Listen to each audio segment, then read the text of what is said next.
Punjabi radio USA ਸੁਣ ਰਹੇ ਦੇਖ ਰਹੇ ਸਾਰੇ ਹੀ ਸਰੋਤਿਆਂ ਤੇ ਦਰਸ਼ਕਾਂ ਨੂੰ ਨਿੱਘੀ ਜੀ ਆਇਆਂ ਨੂੰ ਸਭ ਨੂੰ ਪਿਆਰ ਭਰੀ ਸਤਿ ਸ੍ਰੀ ਅਕਾਲ।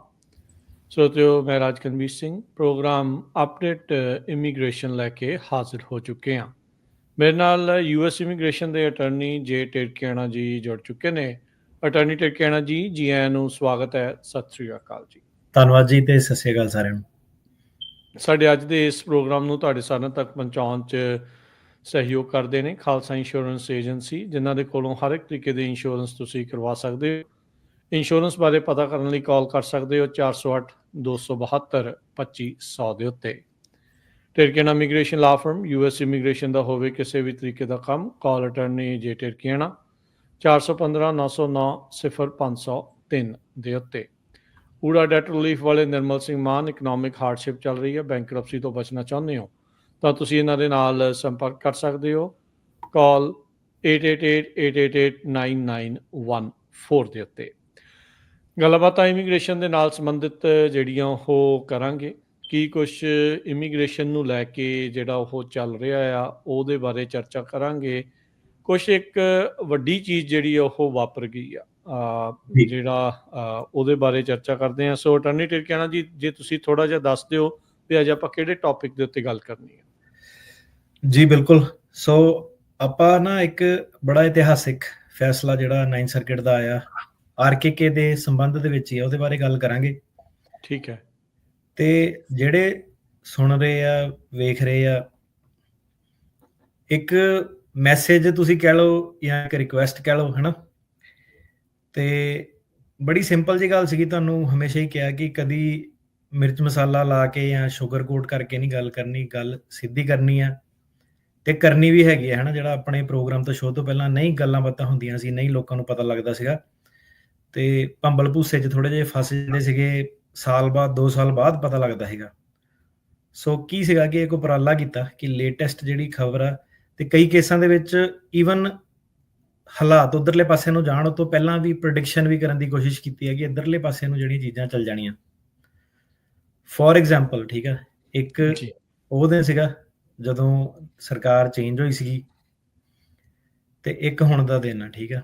ਉਦੋਂ ਕੀ ਸੀਗਾ ਕਿ ਬੜੇ ਮਾਣ ਪਿਆਰ ਨਾਲ ਜਿਹੜੇ ਛੋਟੇ ਵੀਰ ਉਹਨਾਂ ਨੂੰ ਕਹੀਦਾ ਹੁੰਦਾ ਸੀਗਾ ਕਿ DOI ਵਗੈਰਾ, DUI ਰੈਕਲੈਸ ਡਰਾਈਵਿੰਗ ਹੋ ਗਈ, ਇਹ ਚੱਕਰਾਂ ਦੇ ਵਿੱਚ ਨਾ ਪਾਓ, ਪ੍ਰੋਬਲਮ ਪੈ ਸਕਦੀ ਆ। ਹਾਂਜੀ, ਮਤਲਬ ਈਵਨ ਇੰਨੀ ਕੁ ਜੀ ਗੱਲ ਦੇ ਉੱਤੇ ਵੀ ਤੁਹਾਨੂੰ ਪਤਾ ਹੁਣ ਇੰਟਰਨੈਟ ਦਾ ਫਾਇਦੇ ਵੀ ਆ, ਨੁਕਸਾਨ ਵੀ ਆ। ਨੁਕਸਾਨ ਕੀ ਹੁੰਦਾ ਕਿ ਹਰੇਕ ਬੰਦਾ ਜਿਹੜਾ ਸੁਣਦਾ ਉਹ ਕਹਿੰਦਾ ਮੈਨੂੰ ਨਾ ਗੱਲ ਭਾਂਦੀ ਨਹੀਂ ਪਈ ਹੈਗੀ, ਮੈਨੂੰ ਇਹ ਗੱਲ ਵਧੀਆ ਨਹੀਂ ਲੱਗਦੀ। ਤੇ 4 ਬੰਦਿਆਂ ਨੂੰ ਹੁੰਗਾਰਾ ਦੇਣ ਵਾਲੇ ਵੀ ਬੜੇ ਹੁੰਦੇ ਆ ਕਿ ਲੈ ਕੋਈ ਨਹੀਂ, ਇਹ ਤਾਂ ਐਵੇਂ ਬੋਲਦੇ ਆ।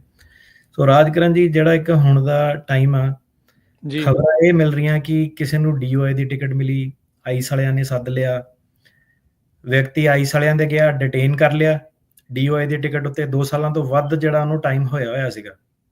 ਹਾਂਜੀ, ਇਹਦੇ ਵਿੱਚ ਕੀ ਸੀਗਾ ਕਿ ਵਕੀਲ ਵੀ ਮੇਰੇ ਪਿੱਛੇ ਬੜੇ ਪਏ ਕਿ ਲੈ ਬਈ ਗਲਤ ਬੋਲਦਾ, ਇਹਨੂੰ ਚੀਜ਼ ਵਾਪਸ ਲੈਣੀ ਚਾਹੀਦੀ ਆ। ਤੇ ਇੱਕ ਹੁਣ ਦਾ ਦਿਨ ਆ, ਠੀਕ ਆ, ਕਿ ਹੋਰ ਵਕੀਲਾਂ ਦੀਆਂ ਵੀ ਤੁਸੀਂ ਵੀਡੀਓਜ਼ ਦੇਖੋ ਕਿ ਟਰੱਕ ਚਲਾਉਂਦਿਆਂ ਨੂੰ ਫੜ ਲਿਆ, DOI ਵਾਲਿਆਂ ਨੂੰ ਫੜ ਲਿਆ। ਤੇ ਕਾਫੀ ਲੋਕੀ ਜਿਹੜੇ ਕਮੈਂਟਾਂ ਚ ਵੀ ਸੀਗੇ ਕਿ ਨਹੀਂ ਏਦਾਂ ਨਹੀਂ ਹੁੰਦਾ, ਐਵੇਂ ਬੋਲਦੇ ਆ, ਡਰਾਉਂਦੇ ਆ, ਇਹ ਆ ਉਹ, ਹੈ ਨਾ। ਸੋ ਇੱਕ ਉਹ ਟਾਈਮ ਸੀਗਾ, ਇੱਕ ਹੁਣ ਟਾਈਮ ਆ। ਤੁਸੀਂ ਵੇਖੋ ਕਿ ਐਂਡ ਆਫ ਦਾ ਡੇ ਹੁਣ ਸੱਚਾ ਕੌਣ ਪਿਆ ਤੇ ਕੌਣ ਨਹੀਂ ਪਿਆ, ਰਿਐਲਿਟੀ ਕੀ ਆ ਉਹ ਕੀ ਆ। ਬੜੇ ਜਾਣੇ ਕਿਤਾਬਾਂ ਚੱਕੀ ਫਿਰਦੇ ਸੀਗੇ ਕਿ ਲੈ ਵੀ ਮੈਨੂੰ ਸਮਝਾਉਂਦੇ ਸੀਗੇ ਕਿ ਏਦਾਂ ਨਹੀਂ, ਓਦਾਂ ਨਹੀਂ, ਕਾਨੂੰਨ ਏਦਾਂ ਹੁੰਦਾ, ਓਦਾਂ ਹੁੰਦਾ। ਸੋ ਵੀਰੋ, ਮੈਸੇਜ ਬੜਾ ਸਿੰਪਲ ਆ। ਕਾਨੂੰਨ ਜੋ ਮਰਜ਼ੀ ਹੁੰਦਾ, ਅਗਲਾ ਕਾਨੂੰਨ ਦੇ ਹਿਸਾਬ ਨਾਲ ਚੱਲਣ ਹੀ ਨਹੀਂ ਦਿਆ, ਠੀਕ ਆ। ਗ੍ਰੀਨ ਕਾਰਡ ਹੋਲਡਰ ਵਾਲਾ ਭਾਵੇਂ ਉਹ ਆ।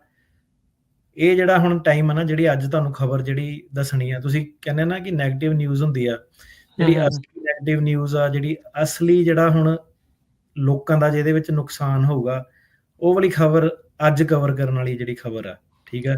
ਕਿਉਂ ਨੁਕਸਾਨ ਹੋਊਗਾ? ਤੁਸੀਂ ਟੈਕਨੀਕੈਲਿਟੀ ਦੇ ਵਿੱਚ ਜਾਣਾ, ਤੁਸੀਂ ਡਿਟੇਲਾਂ ਦੇ ਵਿੱਚ ਜਾਣਾ, ਠੀਕ ਆ। ਸੋ ਲੌਂਗ ਫਾਰਮ ਸ਼ੋਅ ਹੈ ਸਾਡਾ ਜਿਹੜਾ ਓਪਨ ਐਂਡਡ, ਠੀਕ ਆ। ਤੇ ਇਹਦੇ ਵਿੱਚੋਂ ਦੀ ਕੀ ਆ ਕਿ ਇਹ ਨਹੀਂ ਕਿ ਕਿਸੇ ਨੇ ਛੋਟਾ ਕਲਿੱਪ ਕੱਟ ਕੇ ਬਣਾ ਲਿਆ, ਕੁਝ ਮੇਰੇ ਬਾਰੇ ਬੋਲਦਾ। ਇਹਨੂੰ ਪੂਰਾ ਸੁਣੋ, ਚੀਜ਼ ਨੂੰ ਸਮਝੋ ਕਿੱਥੇ ਆ। ਜੇ ਤੁਸੀਂ ਅਜੇ ਵੀ ਉਹ ਕਹਿ ਰਹੇ ਆ ਨਾ ਕਿ ਲੈ ਵੈਸੇ ਹੀ ਬੋਲ ਰਹੇ ਆ, ਤੁਸੀਂ ਟੂ ਲੇਟ ਆ, ਠੀਕ ਆ, ਆਲਰੇਡੀ ਜਿਹੜਾ ਪਾਣੀ ਆ ਇਹ ਡਿਸੀਜਨ ਦੇ ਨਾਲ ਜਿਹੜਾ ਸੀਗਾ ਸਿਰ ਦੇ ਉੱਤੋਂ ਜਿਹੜਾ ਲੰਘ ਚੁੱਕਾ, ਠੀਕ ਆ। ਠੀਕ ਹੈ। ਸੋ ਇਸ ਫੈਸਲੇ ਬਾਰੇ ਜਿਹੜਾ ਹੈਗਾ Gurparas Singh versus ਪੈਮਲਾ ਬੌਂਡੀ, attorney general ਜਿਹੜੇ, ਜੀ ਇਹਦਾ ਜਿਹੜਾ ਕੇਸ ਆ 23-1247, ਨਾਈਨਥ ਸਰਕਿਟ ਦਾ ਇਹ ਫੈਸਲਾ ਮਾਰਚ 17 2025 ਨੂੰ ਆਇਆ। ਹਾਂਜੀ ਇਹ ਆਰਕੇਕੇ ਦੇ ਉੱਤੇ ਫੈਸਲਾ, ਤੇ ਜਿਹੜੇ ਸਾਡੇ ਨਾਲ ਜੁੜੇ ਹੋਏ ਉਹਨਾਂ ਨੂੰ ਪਤਾ ਇੱਕ ਸਾਡਾ ਇਤਿਹਾਸਿਕ ਫੈਸਲਾ ਸੀਗਾ 2395 ਅਕਤੂਬਰ 2024 ਦੇ ਵਿੱਚ ਆਇਆ ਸੀਗਾ। ਹਾਂਜੀ ਇਹ ਵਾਲਾ ਜਿਹੜਾ ਕੇਸ ਆ ਇਹ ਮੈਂ ਨਹੀਂ ਲੜਿਆ, ਜਿਹੜਾ ਦੂਸਰਾ 23-1247 ਜਿਹੜਾ ਨਵਾਂ ਕੇਸ ਆ। ਪਰ ਇਹਦੇ ਵਿੱਚ ਸਾਡਾ ਵਾਲਾ ਜਿਹੜਾ ਕੇਸ ਸੀਗਾ ਉਹ ਬਹੁਤ ਜ਼ਿਆਦਾ ਐਕਸਟੈਂਸਿਵਲੀ ਜਿਹੜਾ ਸਾਈਟ ਸੀਗਾ, ਕੁਛ ਇੱਕ ਜੱਜ ਸੀਗੇ ਆਪਣੇ ਵਾਲੇ ਕੇਸ ਨਾਲ ਨਹੀਂ ਹੈਪੀ ਸੀਗੇ, ਸਰਕਾਰੀ ਸਾਰੇ ਪਤਾਰੇ ਨਹੀਂ ਹੈਪੀ ਸੀਗੇ, ਤੁਹਾਨੂੰ ਦੱਸਿਆ ਸੀਗਾ ਹਨਾ, ਆਪਾਂ ਗੱਲ ਕੀਤੀ ਸੀ ਵੀ ਇਹ ਹੋ ਸਕਦੀ ਹੈ ਗੱਲ ਕਿ ਦੁਸ਼ਮਣੀਆਂ ਵੱਧਦੀਆਂ ਵਾ, ਇੱਜ਼ਤ ਵੀ ਵੱਧਦੀ ਆ, ਨਾਲੋਂ ਨਾਲ ਹੀ ਜਿਹੜਾ ਕੰਮਕਾਰ ਜਿਹੜਾ ਚੱਲਦਾ। ਸੋ ਇਹ ਜਿਹੜਾ ਕੇਸ ਸੀਗਾ ਇਹਦੀ ਓਰਲ ਆਰਗੂਮੈਂਟ ਜਿਹੜਾ ਇਹ ਵਾਲਾ ਵਕੀਲ ਸੀਗਾ ਇਹਨੇ ਸਾਡੇ ਕੇਸ ਤੋਂ ਪਹਿਲਾਂ ਕੀਤੀ ਸੀਗੀ, ਪਰ ਉਹਦਾ ਫੈਸਲਾ ਜਿਹੜਾ ਸਾਡੇ ਕੇਸ ਤੋਂ ਬਾਅਦ ਚ ਆਇਆ, ਠੀਕ ਆ। ਤੇ ਜਿਹੜਾ ਸਾਡੇ ਕੇਸ ਵਾਲੀ ਆਰਗੂਮੈਂਟ ਸੀਗੀ ਉਹ ਡਿਫਰੈਂਟ ਲਾਈਨ ਤੇ ਆਰਗੂਮੈਂਟ ਸੀਗੀ ਆਰਕੇਕੇ ਦੀ, ਇਸ ਕੇਸ ਦੀ ਜਿਹੜੀ ਹੈਗੀ ਆ different line of argument. So coffee interesting ਜਿਹੜੇ ਕੇਸ ਆ, ਤੇ ਇਸ ਚੀਜ਼ ਬਾਰੇ ਜਿਹੜੀ ਆਪਾਂ ਅੱਜ ਮੇਨ ਗੱਲ ਕਰਨੀ ਆ ਤੇ ਡਿਸਕਸ਼ਨ ਕਰਨ ਦਾ ਮਕਸਦ ਇਹ ਸੀਗਾ, ਠੀਕ ਆ। ਹੁਣ ਇਹਨੂੰ ਤੁਸੀਂ ਭਾਵੇਂ ਦੇਖੋ ਕਿ ਇਹ ਡਰਾਉਣ ਵਾਲੇ ਪਾਸੇ ਆ, ਜਾਂ ਤੁਸੀਂ ਇਹਨੂੰ ਕਹਿ ਲਓ ਕਿ ਇਹ ਨੌਲੇਜ ਵਾਲੇ ਪਾਸੇ ਆ, ਜਾਂ ਅੰਡਰਸਟੈਂਡਿੰਗ ਤੁਹਾਡੀ ਸਮਝ ਕੀ ਆ। ਜਿਹੜਾ ਬੰਦਾ ਇਹਨੂੰ ਧਿਆਨ ਨਾਲ ਸੁਣੂਗਾ ਸਮਝੂਗਾ ਉਹ ਸਮਝ ਸਕਦਾ ਹੈਗਾ ਕਿ ਪ੍ਰੋਬਲਮ ਕੀ ਆ, ਜਿਹੜੇ ਜੱਜ ਆ ਉਹ ਕਿਹੜੇ ਹਿਸਾਬ ਨਾਲ ਸੋਚਦੇ ਆ, ਜਿਹੜੇ ਸਰਕਾਰੀ ਵਕੀਲ ਆ ਉਹ ਕਿਹੜੇ ਹਿਸਾਬ ਨਾਲ ਸੋਚਦੇ ਆ, BIA ਦੇ ਵਿੱਚ ਕੀ ਹੁੰਦਾ, ਸਰਕਿਟ ਕੋਰਟ ਦੇ ਵਿੱਚ ਕੀ ਹੁੰਦਾ। ਸੋ ਮੁੱਖ ਦੀ ਗੱਲ ਇਹ ਆ ਕਿ ਇਹ ਮੈਟਰ ਨਹੀਂ ਕਰਦਾ, ਠੀਕ ਆ, ਕਿ ਟਿਕਟੌਕ ਦਾ, ਇੰਸਟਾਗ੍ਰਾਮ ਦਾ ਸਿਤਾਰਾ ਕੌਣ ਆ, ਕਿਹੜਾ ਵਕੀਲ ਤੁਹਾਨੂੰ ਵਧੀਆ ਲੱਗਦਾ ਨਹੀਂ ਵਧੀਆ ਲੱਗਦਾ, ਠੀਕ ਆ। ਮੈਟਰ ਇਹ ਕਰਦਾ ਕਿ ਜਿਹੜਾ ਸਿਸਟਮ ਆ ਉਹ ਤੁਹਾਡੇ ਬਾਰੇ ਕੀ ਸੋਚਦਾ, ਉਹ ਤੁਹਾਡੇ ਕੇਸ ਕਿੱਦਾਂ ਪ੍ਰੋਸੈਸ ਕਰਦਾ। ਸੋ ਇਹ ਮੈਟਰ ਕੀ ਓਪੀਨੀਅਨ ਰੱਖਦਾ ਆ। ਸੋ ਇਹ ਮੈਟਰ ਨਹੀਂ ਕਰਦਾ ਕਿ ਤੁਹਾਨੂੰ ਕਿਹਦੀ ਬੋਲ ਬਾਣੀ ਵਧੀਆ ਲੱਗਦੀ ਆ, ਮੈਟਰ ਇਹ ਕਰਦਾ ਹੈਗਾ ਕਿ ਟੈਕਨੀਕਲ ਆਰਗੂਮੈਂਟਸ, ਬਰੀਫਿੰਗਸ, ਇਹ ਮਾਈਂਡ ਯੂ ਇਹ ਉਹੀ ਬਰੀਫਿੰਗਸ ਆ ਜਿੱਤੋਂ ਭੱਜਦੇ ਸੀ ਕਿ ਲੈ ਬਰੀਫਿੰਗਸ ਕਰਨ ਦੀ ਲੋੜ ਨਹੀਂ ਹੁੰਦੀ, ਹਨਾ। ਇਹਨੂੰ ਜੋ ਸਾਰੇ ਨੂੰ ਡਿਟੇਲ ਦੇ ਵਿੱਚ ਇਹਦੇ ਬਾਰੇ ਆਪਾਂ ਜਿਹੜੀ ਅੱਜ ਡਿਸਕਸ਼ਨ ਜਿਹੜੀ ਕਰਨ ਜਾਵਾਂਗੇ ਜੀ। ਸੋ ਹੁਣ ਆਰਕੇਕੇ ਦਾ ਮਾਮਲਾ ਥੋੜਾ ਜਿਹਾ ਜੇ ਮੈਮਰੀ ਰੀਫਰੈਸ਼ ਅਟਰਨੀ ਟਿਰਕੈਣਾ ਜੀ ਕਰਨੀ ਹੋਵੇ, ਆਰਕੇਕੇ ਨੂੰ ਬਰੀਫਲੀ ਜੇ ਤੁਸੀਂ ਥੋੜਾ ਜਿਹਾ ਸਮਝਾ ਦਿਓ ਵੀ ਉਹ ਮਸਲਾ ਕੀ ਸੀਗਾ ਜਿਹੜਾ ਕਾਪੀ ਪੇਸਟ ਵਾਲਾ ਸੀਗਾ, ਉਸ ਨੂੰ ਜਿਹੜਾ ਉਹਦੇ ਉਲਟ ਤੁਸੀਂ ਜਾ ਕੇ ਆਰਗੂਮੈਂਟਸ ਦੇ ਨਾਲ 9th ਸਰਕਟ ਦੇ ਵਿੱਚ ਜਿਹੜੀ ਜਿੱਤ ਪ੍ਰਾਪਤ ਕੀਤੀ। ਤੇ ਹੁਣ ਜਿੱਦਾਂ ਤੁਸੀਂ ਦੱਸ ਰਹੇ ਆ ਵੀ ਇੱਕ ਪੈਰਲਲ ਕੇਸ ਹੋਰ ਜਿਹੜਾ ਉਹ ਚੱਲ ਰਿਹਾ ਸੀਗਾ, ਉਹ ਤੁਹਾਡੇ ਤੋਂ ਪਹਿਲਾਂ ਉਹਦੇ ਆਰਗੂਮੈਂਟ ਵਗੈਰਾ ਜਿਹੜੇ ਉਹ ਚੀਜ਼ਾਂ ਜਿਹੜੀਆਂ ਹੋਈਆਂ, ਚਲੋ ਜਿਹਦੀ ਵੀ ਅਦਾਲਤ ਉਹਦੇ ਵਿੱਚ ਸੀਗਾ, ਤੇ ਉਹ ਬਾਅਦ ਦੇ ਵਿੱਚ ਉਹਦਾ ਫੈਸਲਾ ਆਇਆ। ਸੋ ਥੋੜਾ ਬਰੀਫਲੀ ਸਾਨੂੰ ਆਰਕੇਕੇ ਦਾ ਮਾੜਾ ਜਿਹਾ ਦੱਸ ਦਿਓ ਤਾਂ ਜੋ ਸਾਰਿਆਂ ਨੂੰ ਪਤਾ ਲੱਗ ਜੇ ਵੀ ਇਹ ਕਾਪੀ ਪੇਸਟ ਵਾਲਾ, ਜਿਹਨੂੰ ਅਕਸਰ ਆਪਣੀ ਕਮਿਊਨਿਟੀ 'ਚ ਕਾਪੀ ਪੇਸਟ ਵਾਲੀ ਗੱਲ ਕਹਿ ਦਿੰਦੇ ਆ, ਵੀ ਉਹ ਮਸਲਾ ਕੀ ਸੀਗਾ। ਸੋ ਦੋ ਇਤਿਹਾਸਿਕ ਕੇਸ ਹੋਏ ਸੀਗੇ, ਮਈ ਚੇ ਤੇ ਮੈਟਰ ਆਫ ਆਰਕੇਕੇ। ਇਹ ਕੇਸਾਂ ਦੇ ਵਿੱਚ ਬੇਸਿਕਲੀ ਕੀ ਦੱਸਿਆ ਸੀਗਾ ਕਿ ਜਿਹੜੇ ਕਾਪੀ ਪੇਸਟ ਵਾਲੇ ਕੇਸ ਆ ਜਿਹਨਾਂ ਦੇ ਢਾਂਚੇ ਮਿਲਦੇ ਆ, ਉਹਨਾਂ ਨੂੰ ਜੇ ਜੱਜ ਕਵੇ ਕਿ ਮੈਂ ਬੰਦਿਆਂ ਨੂੰ ਕ੍ਰੈਡੀਬਲ ਨਹੀਂ ਮੰਨਦਾ, ਮੈਂ ਮੰਨਦਾ ਕਿ ਇਹ ਬੰਦੇ ਝੂਠ ਬੋਲਦੇ ਆ, ਤੇ ਕ੍ਰੈਡੀਬਿਲਿਟੀ ਵੱਲ ਉਹਨਾਂ ਦੇ ਜਿਹੜਾ ਸ਼ੱਕ ਜਾਵੇ, ਆਰਕੇਕੇ ਦੇ ਕੇਸ ਨੇ ਫਰੇਮਵਰਕ ਲੇ ਡਾਊਨ ਕੀਤਾ ਸੀਗਾ ਕਿ ਜੱਜ ਨੂੰ ਕਿਹੜੀਆਂ ਇੰਸਟਰਕਸ਼ਨਸ ਜਿੱਦਾਂ ਫੋਲੋ ਕਰਨੀਆਂ ਪੈਂਦੀਆਂ। ਫਾਰ ਐਗਜ਼ਾਮਪਲ ਨੋਟਿਸ ਦੇਣਾ ਪੈਂਦਾ, ਇੱਕ ਨਵੀਂ ਹੀਅਰਿੰਗ ਕਰਨੀ ਪੈਂਦੀ ਆ, ਬਰੀਫਿੰਗਸ ਦਾ ਮੌਕਾ ਦੇਣਾ ਪੈਂਦਾ, ਵਿਅਕਤੀ ਨੂੰ ਮੌਕਾ ਦੇਣਾ ਪੈਂਦਾ ਕਿ ਤੂੰ ਸਮਝਾ ਕਿ ਤੇਰੇ ਬਿਆਨ ਜਿਹੜੇ ਕਿਉਂ ਰਲਦੇ ਆ, ਹਨਾ। ਸੋ ਇੱਕ ਫਰੇਮਵਰਕ ਜਿਹੜਾ ਐਸਟੈਬਲਿਸ਼ ਕੀਤਾ ਸੀਗਾ। ਇਹਦੇ ਬੇਸ ਤੇ ਕੀ ਸੀਗਾ ਕਿ ਸਰਕਾਰੀ ਵਕੀਲ ਕਾਫੀ ਜ਼ਿਆਦਾ ਆਰਕੇਕੇ ਦੇ ਪੈਕੇਟ ਜਿਹੜੇ ਫਾਈਲ ਕਰਦੇ ਸੀਗੇ। ਸੋ ਇਹ ਜਿਹੜੀਆਂ ਗੱਲਾਂ ਸੀਗੀਆਂ ਇਹ ਮੇਰੇ ਪ੍ਰੈਕਟਿਸ ਦੇ ਵਿੱਚ ਆਉਣ ਤੋਂ ਪਹਿਲਾਂ ਹੀ ਸੀਗੀਆਂ। ਇਹ ਖਲਾਰਾ ਬੜਾ ਜ਼ਿਆਦਾ ਪਿਆ ਹੋਇਆ ਸੀਗਾ। ਸਭ ਤੋਂ ਜ਼ਿਆਦਾ ਜਿਹੜਾ ਨੁਕਸਾਨ ਆਪਣੀ ਕਮਿਊਨਿਟੀ ਨੂੰ ਕੀਤਾ ਉਹ ਕੀਤਾ ਜਿਹੜੇ ਪੈਰਾਲੀਗਲ, ਜਿਹੜੇ ਵਿਚੋਲੇ ਵਿੱਚ ਆ ਗਏ। ਉਹ ਪੰਜਾਬੀ ਬੋਲ ਸਕਦੇ ਸੀਗੇ, ਲਾਇਸੈਂਸ ਨਹੀਂ ਸੀਗਾ, ਅਦਾਲਤ ਕੋ ਨਹੀਂ ਜਾ ਸਕਦੇ ਸੀਗੇ। ਸੋ ਤੁਸੀਂ ਆਪ ਲਗਾ ਲਓ ਕਿ ਕਿੱਥੇ ਕੁ ਜਿਹੜੇ ਸਟੈਂਡ ਕਰਦੇ ਆ, ਜਿਹੜੇ ਕਲਾਇੰਟ ਉਹਨਾਂ ਨੂੰ ਹਾਇਰ ਕਰਦੇ ਸੀਗੇ ਤਾਂ ਕਰਦੇ ਸੀ, ਉਹਨੂੰ ਲੱਗਦਾ ਸੀਗਾ ਇਹ ਕਨਵੀਨੀਅੰਟ ਆ। ਉਹਨਾਂ ਨੇ ਅੱਗੋਂ ਵਕੀਲ ਕਿ ਤੁਸੀਂ ਕਹਿ ਲਓ ਕਿਰਾਏ ਦਾ ਕੀਤਾ ਹੁੰਦਾ ਸੀਗਾ ਪੇਸ਼ੀ ਪੁਸ਼ੀ ਦੇਣ ਲਈ। ਇੱਦਾਂ ਦੇ ਆਫਿਸ ਬੜੇ ਪਣਪੇ ਪਏ ਸੀਗੇ। ਇੱਦਾਂ ਦੇ ਜਿਹੜੇ ਪੈਰਾਲੀਗਲ ਵਗੈਰਾ ਸੀਗੇ ਕਾਫੀ ਦੇਰ ਤੋਂ ਜਿਹੜੇ ਚੱਲਦੇ ਸੀਗੇ, ਕੇਸ ਪਾਸ ਹੋ ਰਹੇ ਸੀਗੇ, ਕਿਸੇ ਨੂੰ ਕੋਈ ਪ੍ਰੋਬਲਮ ਨਹੀਂ ਸੀਗੀ।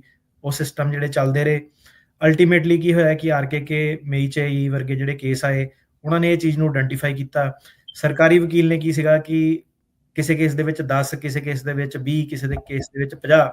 ਹੂੰ ਹੋਰ ਬੰਦਿਆਂ ਦੀ ਜਿਹੜੀਆਂ ਐਪਲੀਕੇਸ਼ਨ ਉਹਦੀ ਇਨਫੋਰਮੇਸ਼ਨ ਰਿਡੈਕਟ ਕਰਕੇ, ਇਨਫੋਰਮੇਸ਼ਨ ਕੱਟ ਕੇ, ਆਇਡੈਂਟੀਫਾਈਂਗ ਇਨਫੋਰਮੇਸ਼ਨ ਕੱਟ ਕੇ, ਉਹ ਪੈਕੇਟ ਜਿਹੜੇ ਆਰਕੇਕੇ ਦੇ ਉਹਨੂੰ ਇੱਕ ਹਥਿਆਰ ਬਣਾ ਕੇ ਜੱਜਾਂ ਦੇ ਮੂਹਰੇ ਪੇਸ਼ ਕੀਤਾ ਕਿ ਦੇਖੋ ਇਹ ਸਾਰੇ ਸੇਮ ਚੀਜ਼ਾਂ ਕਹਿ ਰਹੇ ਆ, ਇਹ ਇਹਨਾਂ ਦੇ 10 ਚੀਜ਼ਾਂ ਜਿਹੜੀਆਂ ਰਲਦੀਆਂ, ਇਹਦੇ ਬੇਸ ਤੇ ਇਹਨਾਂ ਦਾ ਜਿਹੜਾ ਕੇਸ ਡਿਨਾਈ ਕਰਨਾ ਚਾਹੀਦਾ।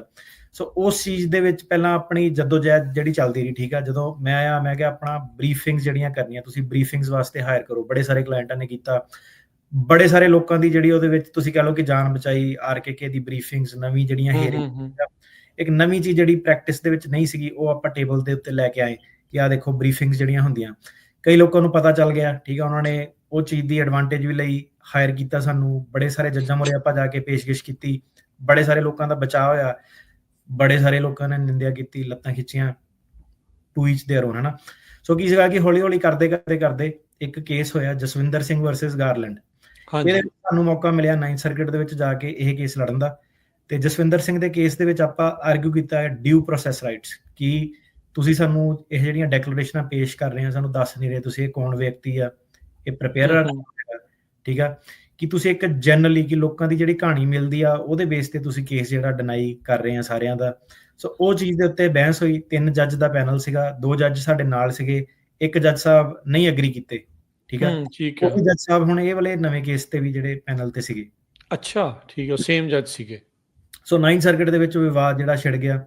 ਸਾਡੀ ਆਰਗੂਮੈਂਟ ਇਹ ਸੀਗੀ ਕਿ ਜਿਹੜੀ ਜਰਨਲਾਈਜ਼ਡ ਸਟੇਟਮੈਂਟ ਹੁੰਦੀਆਂ, ਕਿ ਮਤਲਬ ਬੰਦੇ ਦੀ ਕਹਾਣੀ ਮਿਲਦੀ ਆ, ਠੀਕ ਆ, ਜਨਰਲ ਤੌਰ ਤੇ ਕਹਾਣੀ ਮਿਲਦੀ ਆ, ਸਿਰਫ ਉਸ ਬੇਸ ਤੇ ਤੁਸੀਂ ਕੇਸ ਜਿਹੜਾ ਡਿਨਾਈ ਨਹੀਂ ਕਰ ਸਕਦੇ।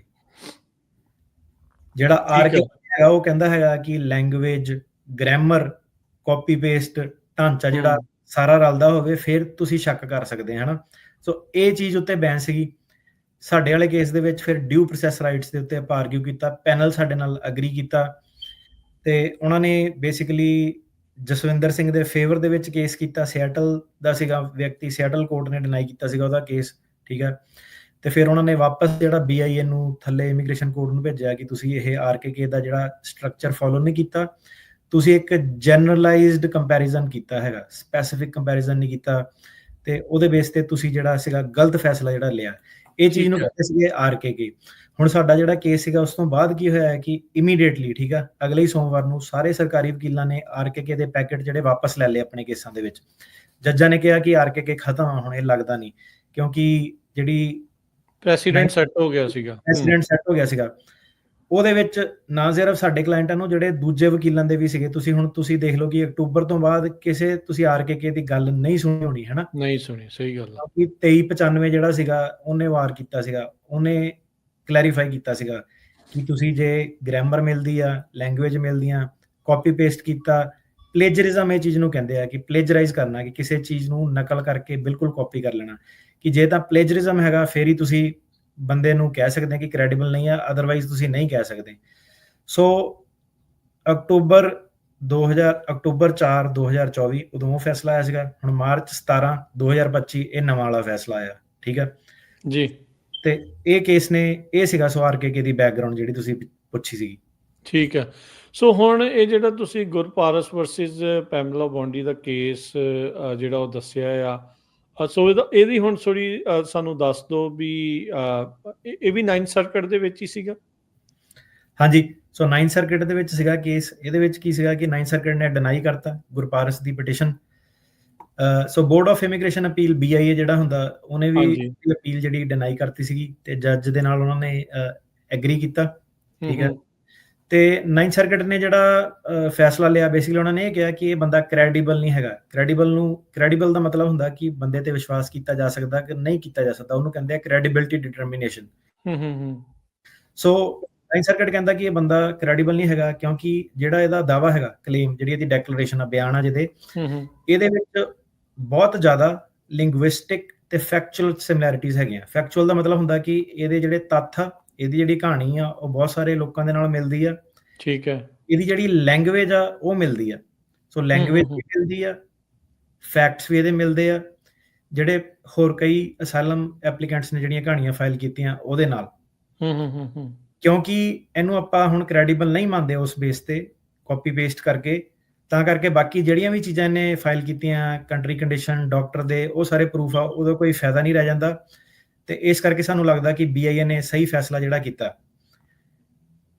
9 ਸਰਕਟ ਕਹਿੰਦਾ ਕਿ ਸਿੰਘ ਵਰਸਸ ਗਾਰਲੈਂਡ, ਮੈਂ ਇਹਨੂੰ ਜਸਵਿੰਦਰ ਸਿੰਘ ਕਹੂੰਗਾ ਤਾਂ ਕਿ ਤੁਹਾਡੇ ਲਈ ਸਾਰਿਆਂ ਲਈ ਸੌਖਾ ਹੋ ਜਾਵੇ। ਸਾਡਾ ਈਜ਼ੀ ਵਾਲਾ ਹੋਵੇ। ਠੀਕ ਹੈ। ਜਸਵਿੰਦਰ ਸਿੰਘ, ਸਾਡੇ ਵਾਲੇ ਕੇਸ ਸੀਗਾ ਜਸਵਿੰਦਰ ਸਿੰਘ ਵਰਸਸ ਗਾਰਲੈਂਡ 2395, ਇਹ ਹੈਗਾ ਗੁਰਪਾਰਸ ਸਿੰਘ ਜਿਹੜਾ ਨਵਾਂ ਹੈਗਾ ਵਰਸਸ ਬੌਂਡੀ।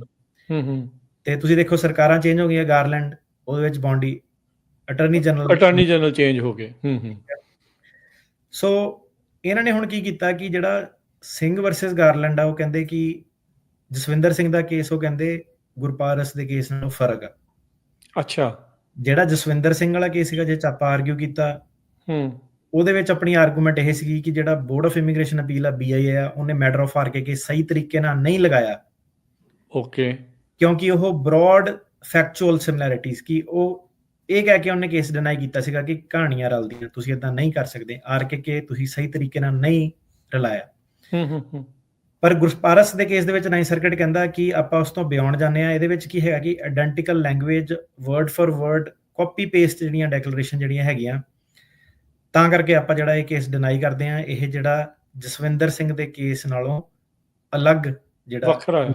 ਸੋ ਇਹਨੂੰ ਕਹਿੰਦੇ ਆ ਕੇਸ ਨੂੰ ਡਿਸਟਿੰਗੁਇਸ਼ ਕਰਨਾ, ਕਿ ਸਰਕਾਰੀ ਵਕੀਲ ਦੀ ਜ਼ਿੰਮੇਵਾਰੀ ਸੀਗੀ ਕਿ ਜਸਵਿੰਦਰ ਸਿੰਘ ਦਾ ਕੇਸ 2395 ਵਾਲਾ ਉਹ ਇੱਥੇ ਲਾਗੂ ਨਹੀਂ ਹੁੰਦਾ, ਇਹ ਚੀਜ਼ ਅਲੱਗ ਆ ਗਈ, ਇਹ ਕਾਪੀ ਪੇਸਟ ਵਾਲਾ ਜਿਹੜਾ ਕੇਸ ਆ ਗਿਆ। ਸੋ ਇਹ ਇਹਦੇ ਵਿੱਚ ਜਿਹੜਾ 9 ਸਰਕਟ ਦਾ ਫੈਸਲਾ ਸੀਗਾ। 9 ਸਰਕਟ ਨੇ ਕਿਹਾ ਕਿ ਜਿਹੜਾ ਇਮੀਗ੍ਰੇਸ਼ਨ ਜੱਜ ਸੀਗਾ, ਉਹਨੇ ਪ੍ਰੋਪਰ ਜਿਹੜੀਆਂ ਫਾਰਮੈਲਿਟੀਜ਼ ਕੀਤੀਆਂ, ਪ੍ਰੋਸੀਜਰਲ ਫਾਰਮੈਲਿਟੀਜ਼, ਕਿ ਕੀ ਪ੍ਰੋਸੀਜਰ ਕਰਨਾ, ਕਿ ਪਹਿਲਾਂ ਬੰਦੇ ਨੂੰ ਨੋਟਿਸ ਦੇਣਾ, ਇੱਕ ਸਹੀ ਤਰੀਕੇ ਨਾਲ ਨੋਟਿਸ, ਉਹਨੂੰ ਕਹਿੰਦੇ ਆ ਮੀਨਿੰਗਫੁਲ ਨੋਟਿਸ। ਉਹ ਕਹਿੰਦੇ ਕਿ ਆਪਾਂ ਮੰਨਦੇ ਆ ਕਿ ਉਹਨੂੰ ਮੀਨਿੰਗਫੁਲ ਨੋਟਿਸ ਦਿੱਤਾ, ਉਹਨੂੰ ਇੱਕ ਓਪਰਚੁਨਿਟੀ ਦਿੱਤੀ ਕਿ ਤੂੰ ਸਾਬਤ ਕਰ, ਠੀਕ ਆ, ਜੋ ਵੀ ਜੱਜ ਜਾਂ ਸਰਕਾਰੀ ਵਕੀਲ ਕਹਿ ਰਿਹਾ ਉਹ ਗਲਤ ਆ।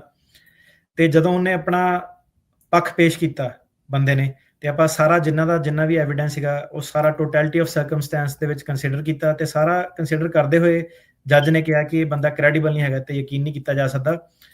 9 ਸਰਕਟ ਕਹਿੰਦਾ ਕਿ ਜਿਹੜਾ ਇਮੀਗ੍ਰੇਸ਼ਨ ਜੱਜ ਸੀਗਾ, ਉਹਨੇ ਪ੍ਰੋਪਰ ਜਿਹੜੇ ਪ੍ਰੋਸੀਜਰਲ ਸੇਫਗਾਰਡ ਸੀਗੇ ਸਾਰੇ ਜਿਹੜੇ ਫੋਲੋ ਕੀਤੇ ਆ। ਓਕੇ। ਤਰੀਕੇ ਨਾਲ ਫੋਲੋ ਕਰਨ ਤੋਂ ਬਾਅਦ ਕਨਕਲੂਡ ਕੀਤਾ ਕਿ ਨਾ ਸਿਰਫ ਇਹਦੀਆਂ ਢਾਂਚੇ ਰਲਦੇ ਆ, ਉਹ ਕ੍ਰੈਡੀਬਲ ਨਹੀਂ ਹੈਗਾ, ਬਲਕਿ ਉਹਨੇ ਇਹ ਵੀ ਕਨਕਲੂਡ ਕੀਤਾ ਕਿ ਇਹਨੇ ਝੂਠੀ ਫ੍ਰਿਵਲਸ ਅਸਾਈਲਮ ਐਪਲੀਕੇਸ਼ਨ ਲਗਾਈ ਆ, ਕਿ ਇਹਦਾ ਕੇਸ ਜਿਹੜਾ ਝੂਠਾ ਬਣਦਾ ਹੀ ਨਹੀਂ। 9 ਸਰਕਟ ਕਹਿੰਦਾ ਕਿ ਜਦੋਂ ਇੱਕ ਵਾਰੀ ਤੁਹਾਡੀ ਆਪਾਂ ਟੈਸਟੀਮਨੀ ਡਿਸਰਿਗਾਰਡ ਕਰਤੀ, ਆਪਾਂ ਕਹਿੰਦੇ ਕ੍ਰੈਡੀਬਲ ਨਹੀਂ ਹੈਗਾ, ਉਸ ਤੋਂ ਬਾਅਦ ਤੁਹਾਡੇ ਕੋਲ ਇੱਕ ਚੀਜ਼ ਹੋਰ ਰਹਿ ਜਾਂਦੀ ਹੈ ਕਿ ਜੇ ਹੁਣ ਜਿਹੜਾ ਅਸਾਈਲਮ ਹੁੰਦਾ ਨਾ, ਤੁਸੀਂ 10% ਲਾਈਕਲੀਹੁੱਡ ਨਾਲ ਪ੍ਰੂਵ ਕਰਨਾ ਹੁੰਦਾ ਕਿ 100 ਚੋਂ 10% ਚਾਂਸ ਹੈਗਾ ਕਿ ਤੁਹਾਡੇ ਨਾਲ ਧੱਕਾ ਹੋਊਗਾ। ਮਤਲਬ ਕਹਿਣ ਦਾ ਹੈਗਾ ਕਿ ਅਸਾਈਲਮ ਦਾ ਕੇਸ ਰਿਲੇਟਿਵਲੀ ਸਪੀਕਿੰਗ ਸੌਖਾ ਹੁੰਦਾ, ਠੀਕ ਹੈ। ਤੇ ਬਾਕੀ ਜਿਹੜੇ ਰਿਲੀਫ ਹੈ, ਵਿਦਹੋਲਡਿੰਗ ਵਗੈਰਾ, ਉਹਦੇ ਵਿੱਚ ਤੁਹਾਨੂੰ 50% ਤੋਂ ਜ਼ਿਆਦਾ ਲਾਈਕਲੀਹੁੱਡ ਦੱਸਣਾ ਪੈਂਦਾ ਕਿ ਮੋਰ ਚਾਂਸ ਹੈਗਾ ਕਿ ਤੁਹਾਡੇ ਨਾਲ ਧੱਕਾ ਹੋਊਗਾ। 9 ਸਰਕਟ ਕਹਿੰਦਾ ਕਿ ਇਦਾਂ ਦਾ ਕੁਝ ਵੀ ਸ਼ੋ ਨਹੀਂ ਕਰ ਪਾਇਆ ਕਿ 50% ਤੋਂ ਜ਼ਿਆਦਾ ਲਾਈਕਲੀਹੁੱਡ ਹੈਗਾ ਕਿ ਉਹਨਾਂ ਧੱਕਾ ਹੋਊਗਾ। ਓਕੇ। ਸੋ ਇਹਦੇ ਵਿੱਚ ਕੀ ਸੀਗਾ ਕਿ ਜਿਹੜੇ ਜੱਜ ਸਾਹਿਬ ਸੀਗੇ ਸਾਰੇ ਜਿਹੜੇ ਜੁਆਇਨ ਕੀਤੇ, ਉਹਨਾਂ ਨੇ ਆਪਣਾ ਵਿਊ ਪੁਆਇੰਟ ਦੱਸਿਆ ਕਿ ਜਿਹੜਾ ਸਿੰਘ ਵਰਸਸ ਗਾਰਲੈਂਡ, ਜਸਵਿੰਦਰ ਸਿੰਘ ਦਾ ਜਿਹੜਾ ਕੇਸ ਸੀਗਾ, ਉਹ ਦੁਬਾਰਾ ਜਿਹੜਾ ਰੀ-ਐਗਜ਼ਾਮਿਨ ਕੀਤਾ ਜਾਵੇ। ਓਕੇ। ਇਹ ਹੁਣ ਜਿਹੜਾ ਆਪਣੀ ਕਮਿਊਨਿਟੀ ਨਾਲ ਥੋੜਾ ਜਿਹਾ ਧੱਕਾ ਹੋਊਗਾ। ਉਹ ਕਹਿੰਦੇ ਕਿਉਂ ਰੀ-ਐਗਜ਼ਾਮਿਨ ਕੀਤਾ ਜਾਣਾ ਚਾਹੀਦਾ ਜਸਵਿੰਦਰ ਸਿੰਘ ਵਾਲਾ ਕੇਸ, ਕਿਉਂਕਿ ਉਹ ਕਹਿੰਦੇ ਕਿ ਜਸਵਿੰਦਰ ਸਿੰਘ ਵਾਲੇ ਕੇਸ ਦੇ ਵਿੱਚ ਜਿਹੜਾ ਸੀਗਾ 9 ਸਰਕਟ ਨੇ ਥੋੜਾ ਜਿਹਾ ਇਮੀਗ੍ਰੇਸ਼ਨ ਜੱਜਾਂ ਤੇ ਪਾਬੰਦੀ ਲਾਤੀ। ਉਹਨਾਂ ਨੇ ਜੱਜਾਂ ਨੂੰ ਕਿਹਾ ਕਿ ਤੁਸੀਂ ਸਿਰਫ ਕਾਪੀ ਪੇਸਟ ਵਾਲੇ ਕੇਸ ਹੀ ਦੇਖਣੇ ਆ, ਪਲੇਜਰਿਜ਼ਮ ਵਾਲੇ ਕੇਸ ਹੀ ਦੇਖਣੇ ਆ, ਜਿਹਦੇ ਵਿੱਚ ਢਾਂਚੇ ਚੱਲਦੇ ਆ। ਜਸਵਿੰਦਰ ਸਿੰਘ ਵਾਲਾ ਕੇਸ ਕਹਿੰਦਾ ਕਿ ਸਿਰਫ ਕਹਾਣੀ ਰਲਦੀ ਆ, ਉਹਦੇ ਬੇਸ ਤੇ ਤੁਸੀਂ ਨਹੀਂ ਕਰ ਸਕਦੇ। ਇਹ ਜਿਹੜੇ ਜੱਜਸ ਹੈਗੇ ਉਹ ਕਹਿੰਦੇ ਕਿ ਤੁਸੀਂ ਜਿਹੜੇ ਜੱਜਾਂ ਕੋਲ ਪਾਵਰਾਂ ਖੋਲੀਆਂ, ਤੁਸੀਂ ਦੁਬਾਰਾ ਤੋਂ ਸਿੰਘ ਵਰਸਸ ਗਾਰਲੈਂਡ ਵਾਲਾ, ਜਸਵਿੰਦਰ ਸਿੰਘ ਵਰਸਸ ਗਾਰਲੈਂਡ ਵਾਲਾ ਕੇਸ ਰੀ-ਐਗਜ਼ਾਮਿਨ ਕਰੋ। ਅੱਜ ਦੀ ਡੇਟ ਦੇ ਵਿੱਚ Jaswinder Singh versus Garland 2395 stand out ਕਰਦਾ। ਜੇ ਤੁਹਾਡੇ ਕਿਸੇ ਨਾਲ ਕਾਪੀ ਪੇਸਟ ਨਹੀਂ ਹੈਗੇ, ਠੀਕ ਹੈ, ਤੁਸੀਂ ਕਿਸੇ ਦਾ ਕਾਪੀ ਨਹੀਂ ਕੀਤਾ, ਤੁਸੀਂ ਕੋਈ ਵਿੱਚ ਵਿਚੋਲਾ ਨਹੀਂ ਪਾਇਆ, ਜਿਹਦੇ ਬਾਰੇ ਤੁਹਾਨੂੰ ਮੈਂ ਹਮੇਸ਼ਾ ਕੁਐਸਚਨ ਕਰਦਾ ਸੀਗਾ, ਠੀਕ ਹੈ, ਕਹਾਣੀਕਾਰਨੀ ਵਿੱਚ ਕੋਈ ਪਾਇਆ, ਤੁਹਾਡਾ ਕਾਪੀ ਪੇਸਟ ਵਾਲਾ ਨਹੀਂ ਹੈਗਾ, ਤੁਸੀਂ ਉਹਨੂੰ ਆਰਗਿਊ ਕਰ ਸਕਦੇ ਆ, ਠੀਕ ਹੈ, ਗੱਲ ਨੂੰ ਸਮਝੋ, ਤੁਸੀਂ ਇਹਨੂੰ ਕਰ ਸਕਦੇ ਆ। ਸੋ ਇਹਦੇ ਵਿੱਚ ਹੁਣ ਉਹ ਚੀਜ਼ ਨਹੀਂ ਆ ਜਾਂਦੀ ਕਿ ਠੀਕ ਹੈ ਤੁਹਾਨੂੰ ਕਿਹਦੀ ਬੋਲ ਬਾਣੀ ਵਧੀਆ ਲੱਗਦੀ ਹੈ। ਇਹਦੇ ਵਿੱਚ ਇਹ ਚੀਜ਼ ਆ ਜਾਂਦੀ ਆ ਕਿਹੜੇ ਵਕੀਲ ਕੋ ਤੁਸੀਂ ਜਾਂਦੇ ਆ, ਕਿਹੜੇ ਪੈਰਾਲੀਗਲ ਇੰਟਰਪ੍ਰੇਟਰ ਕੋ ਜਾਂਦੇ ਆ। ਜੇ ਤੁਹਾਡੀਆਂ ਕਹਾਣੀਆਂ ਕਾਪੀ ਪੇਸਟ ਰਲਦਾ, ਉਹ ਕੀ ਕਰ ਰਹੇ ਆ ਕਿ ਉਹ ਤੁਹਾਡੇ ਉਹ ਜਿਹੜੀਆਂ ਕਹਾਣੀਆਂ ਦੂਜਿਆਂ ਦੇ ਨਾਲ ਸਾਹਮਣੇ ਰੱਖਦੇ ਆ, ਉਹਦੇ ਬੇਸ ਤੇ ਉਹ ਕਹਿ ਰਹੇ ਆ, ਜਿਹੜਾ ਗੁਰਪਾਰਸ ਸਿੰਘ ਵਾਲਾ ਕੇਸ ਹੈਗਾ, ਕਿ ਜੇ ਤੁਹਾਡੇ ਢਾਂਚੇ ਕਿਸੇ ਨਾਲ ਰਲਦੇ ਆ, ਠੀਕ ਆ, ਤੁਸੀਂ ਇਦਾਂ ਦੇ ਵਿਅਕਤੀਆਂ ਨੂੰ ਹਾਇਰ ਕੀਤਾ, ਤੁਹਾਡੀ ਲੈਂਗੁਏਜ ਗ੍ਰਾਮੈਟੀਕਲ ਸਿਮਿਲੈਰਿਟੀਜ਼ ਹੈਗੀਆਂ, ਤੁਹਾਡਾ ਉਹ ਕੇਸ ਸਿੱਧੇ ਸਿੱਧੇ ਜਿਹੜਾ ਡਿਨਾਈ ਕਰ ਸਕਦੇ ਆ। ਤੁਹਾਨੂੰ ਇੱਕ ਵਾਰੀ ਓਪਰਚੁਨਿਟੀ ਦੇ ਕੇ, ਮੀਨਿੰਗਫੁਲ ਨੋਟਿਸ ਦੇ ਕੇ ਆਪਣਾ ਪੱਖ ਤੁਸੀਂ ਰੱਖ ਸਕਦੇ ਆ। ਪਰ ਜ਼ਿਆਦਾਤਰ ਜਿਹੜੇ ਜੱਜ ਆ, ਜੇ ਸਪੈਸ਼ਲੀ ਸਟ੍ਰਿਕਟ ਜੱਜ ਆ, ਉਹ ਕਹੂਗੇ ਕਿ ਨਹੀਂ ਇਹ ਬੰਦੇ ਨੂੰ ਕ੍ਰੈਡੀਬਲ ਨਹੀਂ ਮੰਨਿਆ ਜਾਣਾ ਚਾਹੀਦਾ। ਸੋ ਇਹ ਜਿਹੜਾ ਸੀਗਾ ਮੋਟੇ ਤੌਰ ਤੇ ਜਿਹੜਾ ਸੀਗਾ 9th ਸਰਕਿਟ ਨੇ ਇਹਦੇ ਵਿੱਚ ਫੈਸਲਾ ਕੀਤਾ। ਉਹ ਅੱਛਾ, ਸੋ ਇਹ ਤਾਂ ਫਿਰ ਬਹੁਤ ਵੱਡੀ ਚੀਜ਼ ਆ। ਜਿੱਦਾਂ ਹੁਣ ਤੁਸੀਂ ਉਸ ਐਂਗਲ ਤੋਂ ਗੱਲ ਜਿਹੜੀ ਉਹ ਕੀਤੀ ਸੀ ਵੀ ਕਿਸੇ ਦੇ ਨਾਲ ਕੁੱਟ ਪੈ ਕੇ ਉਹਨੂੰ ਬਚਾ ਕੇ ਉਹ ਚੀਜ਼ ਜਿਹੜੀ ਉਹ ਉਸ ਤਰੀਕੇ ਦੇ ਨਾਲ ਵਾਪਰ ਸਕਦੀ ਆ, ਪਰ ਹੁਣ ਇੱਥੇ ਇਹਨਾਂ ਨੇ ਇਹ ਮਸਲਾ ਪਾ ਲਿਆ ਵੀ ਐਗਜ਼ੈਕਟਲੀ ਕੱਲਾ ਸ਼ਬਦ ਹੀ ਜਿੱਦਾਂ ਆ ਉਹ ਮਿਲਣ ਜਿਹੜਾ ਉਹ ਲੱਗ ਗਿਆ। ਸੋ ਹੁਣ ਜਦ ਇਹ ਗੁਰਪਾਰਸ ਵਾਲਾ ਜਿਹੜਾ ਕੇਸ ਆ, ਇਸ ਕੇਸ ਦੇ ਥੋੜੇ ਸਾਨੂੰ ਜਿਹੜੇ ਉਹ ਤੱਥ ਦੱਸੋ ਵੀ ਕੀ ਸੀਗਾ ਇਹਦੇ ਫੈਕਟ ਕੀ ਹੈਗੇ ਇਸ ਕੇਸ ਤੇ। ਸੋ ਗੁਰਪਾਰਸ ਇੰਡੀਆ ਦਾ ਸਿਟੀਜ਼ਨ ਸੀਗਾ, ਪੰਜਾਬੀ ਇੱਕ ਪੋਲੀਟੀਕਲ ਪਾਰਟੀ ਦਾ ਮੈਂਬਰ ਸੀਗਾ, ਸਿੱਖਾਂ ਦੇ ਹੱਕਾਂ ਦੀ ਮੰਗ ਕਰਦਾ ਸੀਗਾ, ਵੱਖ ਦੇਸ਼ ਦੀ ਮੰਗ ਕਰਦਾ ਸੀਗਾ। ਇਹਨੂੰ ਉਹਨਾਂ ਨੇ ਧਮਕੀ ਲਾਈ ਕਈ ਓਕੇਜਨਾਂ ਤੇ, ਜਿਹੜੀ ਉੱਥੇ ਦੀ ਮੇਜਰ ਇੱਕ ਪਾਰਟੀ ਸੀਗੀ, ਕਿ ਤੂੰ ਆਪਣੀ ਪਾਰਟੀ ਆ ਉਹਦੇ ਬਿਹਾਫ ਤੇ ਕੰਮ ਕਰਨੇ ਛੱਡ ਦੇ। 2 ਇਹਦੇ ਉੱਤੇ ਸਪੈਸ਼ਲ ਹਮਲੇ ਹੋਏ। ਇਹ ਕਹਿੰਦਾ ਪਹਿਲਾ ਹਮਲਾ ਜਿਹੜਾ ਸੀਗਾ ਜੁਲਾਈ 2017 ਨੂੰ ਹੋਇਆ। ਉਦੋਂ ਇਹ ਪੋਸਟਰ ਲਾਉਣ ਦਿਆ ਸੀਗਾ ਨਾਲ ਦੇ ਪਿੰਡ ਦੇ ਵਿੱਚ। ਸੋ ਨਾਲ ਦਾ ਪਿੰਡ, ਇਹਨੂੰ ਯਾਦ ਰੱਖਿਓ, ਨਾਲ ਦੇ ਪਿੰਡ 'ਚ ਕਹਿੰਦਾ ਮੈਂ ਪੋਸਟਰ ਲਾਉਣ ਦਿਆ ਸੀਗਾ। 5 ਬੰਦਿਆਂ ਨੇ ਹਮਲਾ ਕੀਤਾ। ਗੱਡੀ ਉੱਤੇ ਵਿਰੋਧੀ ਪਾਰਟੀ ਦੇ ਲੋਗੋ ਲੱਗੇ ਸੀਗੇ। ਇਹਦੇ ਲਾਗੇ ਆਏ, ਇਹਨੂੰ ਗਾਲਾਂ ਕੱਢੀਆਂ ਉਹਨਾਂ ਨੇ ਤੇ ਇਹਨੂੰ ਕਿਹਾ ਕਿ ਤੂੰ ਪਾਰਟੀ ਆਪਣੀ ਬਦਲ ਲਾ, ਆਪਣੀ ਵਾਲੀ ਛੱਡ ਦੇ, ਸਾਡੀ ਪਾਰਟੀ ਜੁਆਇਨ ਕਰ ਲਾ, ਨਸ਼ੇ ਵੇਚ, ਪੈਸੇ ਕਮਾ। ਤੇ ਜਦੋਂ ਸਿੰਘ ਨੇ ਕਿਹਾ ਕਿ ਨਹੀਂ ਇਹ ਕਰਨਾ, ਤੇ ਉਹਨਾਂ ਨੇ ਧਮਕੀ ਲਾਈ ਤੇ ਕਿਹਾ ਕਿ ਤੂੰ ਆਪਣੀ ਪਾਰਟੀ ਛੱਡ ਦੇ, ਕੁੱਟਮਾਰ ਕੀਤੀ। ਦੂਜਾ ਜਿਹੜਾ ਹਮਲਾ ਸੀਗਾ ਦਸੰਬਰ 2017 ਨੂੰ ਹੋਇਆ। ਮੋਟਰਸਾਈਕਲ ਤੇ ਇਹ ਘਰੇ ਵਾਪਸ ਆ ਰਿਹਾ ਸੀਗਾ ਬਲੱਡ ਡਰਾਈਵ ਕੈਂਪ ਤੋਂ, ਜਿਹੜਾ ਇਹਦੀ ਪਾਰਟੀ ਨੇ ਆਯੋਜਿਤ ਕੀਤਾ ਸੀਗਾ। ਇੱਕ ਗੱਡੀ ਇਹਦੇ ਕੋਲ ਆ ਕੇ ਰੁਕੀ, ਗੱਡੀ ਉੱਤੇ ਵਿਰੋਧੀ ਪਾਰਟੀ ਦੇ ਲੋਗੋ ਲੱਗੇ ਸੀਗੇ। 4 ਬੰਦੇ, ਠੀਕ ਆ, ਯਾਦ ਰੱਖਿਓ, 4 ਬੰਦੇ ਗੱਡੀ ਚੋਂ ਬਾਹਰ ਨਿਕਲੇ, ਉੱਤੇ ਹਮਲਾ ਕੀਤਾ, ਲੱਕੜ ਦੇ ਡੰਡਿਆਂ ਨਾਲ ਹਮਲਾ ਕੀਤਾ, ਇਸ ਇਰਾਦੇ ਨਾਲ ਕਿ ਇਹਨੂੰ ਮਾਰ ਦੇਣਾ, ਕਿ ਜੇ ਉਹਨੇ ਆਪਣੀ ਸਪੋਰਟ ਜਾਰੀ ਰੱਖੀ ਪਾਰਟੀ ਲਈ। ਇਹਨੂੰ ਜਿਹੜੇ ਕਿਸਾਨ ਕੰਮ ਕਰਦੇ ਸੀਗੇ ਉਹਨਾਂ ਨੇ ਬਚਾ ਲਿਆ ਤੇ ਪਿੰਡ ਦੇ ਡਾਕਟਰ ਤੋਂ ਇਹਨੇ ਆਪਣਾ ਜਿਹੜਾ ਇਲਾਜ ਕਰਾਇਆ। ਠੀਕ ਆ, ਸੁਣੀ ਚਲੀ ਜਾਇਓ ਜੀ। ਇਹ ਪੁਲਿਸ ਕੋ ਗਿਆ ਕੰਪਲੇਂਟ ਕਰਨ, ਪੁਲਿਸ ਨੇ ਮਨਾ ਕਰਤਾ। ਠੀਕ ਆ, ਉਹ ਕਹਿੰਦੇ ਆ ਕਿ ਇਹ ਮੌਜੂਦਾ ਸਰਕਾਰ ਆ, ਆਪਾਂ ਨਹੀਂ ਕਰਨਾ। ਤੇ ਜਦੋਂ ਇਹਨੂੰ ਕਿਹਾ ਕਿ ਨਹੀਂ ਕਰੋ, ਤੇ ਪੁਲਿਸ ਨੇ ਇਹਨੂੰ ਧਮਕੀ ਦਿੱਤੀ ਕਿ ਤੈਨੂੰ ਜੇਲ੍ਹ 'ਚ ਪਾ ਦੇਣਾ, ਨਕਲੀ ਰਿਪੋਰਟ ਬਣਾ ਕੇ ਤੇਰੇ ਖਿਲਾਫ, ਨਕਲੀ ਕੇਸ ਬਣਾ ਕੇ। ਤੇ ਫਿਰ ਉਹ ਸਭ ਤੋਂ ਬਾਅਦ ਇਹਦੇ ਬਾਪੂ ਜੀ ਨੇ ਡਿਸਾਈਡ ਕੀਤਾ ਕਿ ਇੱਥੇ ਸੇਫ ਨਹੀਂ, ਇਹਨੂੰ ਬਾਹਰ ਅਮਰੀਕਾ ਭੇਜਿਆ ਜਾਵੇ। ਠੀਕ ਹੈ। ਸੋ ਹੁਣ ਇਹ ਅਮਰੀਕਾ ਦੇ ਵਿੱਚ ਆ ਗਿਆ ਬਿਨਾਂ ਵੀਜ਼ੇ ਦੇ, ਬਾਰਡਰ ਟੱਪ ਕੇ, ਜਿੱਦਾਂ ਕਈ ਸਾਰੇ ਵਿਅਕਤੀ ਆਉਂਦੇ ਆ। ਅਪ੍ਰੈਲ 15 2018 ਨੂੰ ਇਹਦੇ ਬਾਰਡਰ ਤੇ ਬਿਆਨ ਹੋਏ ਕ੍ਰੈਡੀਬਲ ਫੀਅਰ ਇੰਟਰਵਿਊ। ਉਦੋਂ ਕ੍ਰੈਡੀਬਲ ਫੀਅਰ ਇੰਟਰਵਿਊ ਹੁੰਦਾ ਸੀਗਾ, ਬਾਈਡਨ ਦੇ ਕਾਰਜਕਾਲ 'ਚ ਨਹੀਂ ਹੋਇਆ, ਰਸ਼ ਜ਼ਿਆਦਾ ਸੀਗਾ, ਨਹੀਂ ਲਿਆ ਉਹਨਾਂ ਨੇ ਬਿਆਨ। ਇਹਦੇ ਬਿਆਨ ਸੁਣ ਕੇ ਉਹਨਾਂ ਨੇ ਇਹਨੂੰ ਛੱਡਤਾ। ਡਿਪਾਰਟਮੈਂਟ ਆਫ ਹੋਮਲੈਂਡ ਸਿਕਿਉਰਿਟੀ ਨੇ ਇਹਨੂੰ ਨੋਟਿਸ ਟੂ ਅਪੀਅਰ, NTA ਜਿਹਨੂੰ ਕਹਿੰਦੇ ਆ, ਉਹ ਇਸ਼ੂ ਕੀਤਾ ਮਈ 10 2018 ਨੂੰ। ਤੇ ਉਸ ਤੋਂ ਬਾਅਦ ਇਹ ਜਿਹੜਾ ਰਿਮੂਵਲ ਪ੍ਰੋਸੀਡਿੰਗਸ ਦੇ ਵਿੱਚ ਪੈ ਗਿਆ ਤੇ ਇਮੀਗ੍ਰੇਸ਼ਨ ਜੱਜ ਮੋਰੇ ਨੇ ਆਪਣਾ ਅਸਾਈਲਮ ਫਾਈਲ ਕੀਤਾ। ਅਸਾਈਲਮ ਤੋਂ ਬਾਅਦ ਜਿੱਦਾਂ ਸਟੈਂਡਰਡ ਤੁਹਾਡਾ ਵਰਕ ਪਰਮਿਟ ਕਲੌਕ ਚੱਲਦਾ, ਇਹਦਾ ਵਰਕ ਪਰਮਿਟ ਆਇਆ ਤੇ ਫਾਈਨਲੀ ਫਿਰ ਇਹਦੀ ਇਮੀਗ੍ਰੇਸ਼ਨ ਜੱਜ ਮੋਰੇ ਫਾਈਨਲ ਹੀਅਰਿੰਗ ਜਿਹੜੀ ਪਈ। ਇਹ 2018 'ਚ ਇੱਥੇ ਆਇਆ ਸੀ ਜੀ, ਜੋ ਟਰੰਪ ਹੁਣਾਂ ਦੇ ਪਹਿਲੇ ਕਾਰਜਕਾਲ 'ਚ ਆਇਆ। ਇਹਦਾ ਮਤਲਬ ਉਹਨਾਂ ਦਾ 16 ਤੋਂ 20 ਦੇ ਵਿੱਚ ਸੀਗਾ। ਅੱਛਾ, ਫਿਰ ਇਮੀਗ੍ਰੇਸ਼ਨ ਕੋਰਟ ਦੇ ਵਿੱਚ ਕੀ ਹੁੰਦਾ ਹੈ ਜੀ? ਸੋ ਇਮੀਗ੍ਰੇਸ਼ਨ ਕੋਰਟ ਦੇ ਵਿੱਚ ਜਿਹੜਾ ਇਮੀਗ੍ਰੇਸ਼ਨ ਜੱਜ ਸੀਗਾ, ਉਹਨੇ ਇਹਨੂੰ ਸਪੈਸ਼ਲ ਪਹਿਲਾਂ ਵਾਰਨਿੰਗ ਦਿੱਤੀ ਕਿ ਜਿਹੜੀ ਝੂਠੀ ਐਪਲੀਕੇਸ਼ਨ ਆ ਉਹਨੂੰ ਫਾਈਲ ਕਰਨ ਦੇ ਕੀ ਨਤੀਜੇ ਆ। ਜੇ ਤੂੰ ਝੂਠੀ ਅਸਾਈਲਮ ਦੀ ਐਪਲੀਕੇਸ਼ਨ ਫਾਈਲ ਕੀਤੀ ਤੇ ਤੈਨੂੰ ਫੋਰਐਵਰ ਜਿਹੜਾ ਬਾਰ ਕਰ ਦੇਣਾ, ਕੋਈ ਵੀ ਰਿਲੀਫ ਨਹੀਂ ਮਿਲਣਾ ਇਮੀਗ੍ਰੇਸ਼ਨ ਦਾ।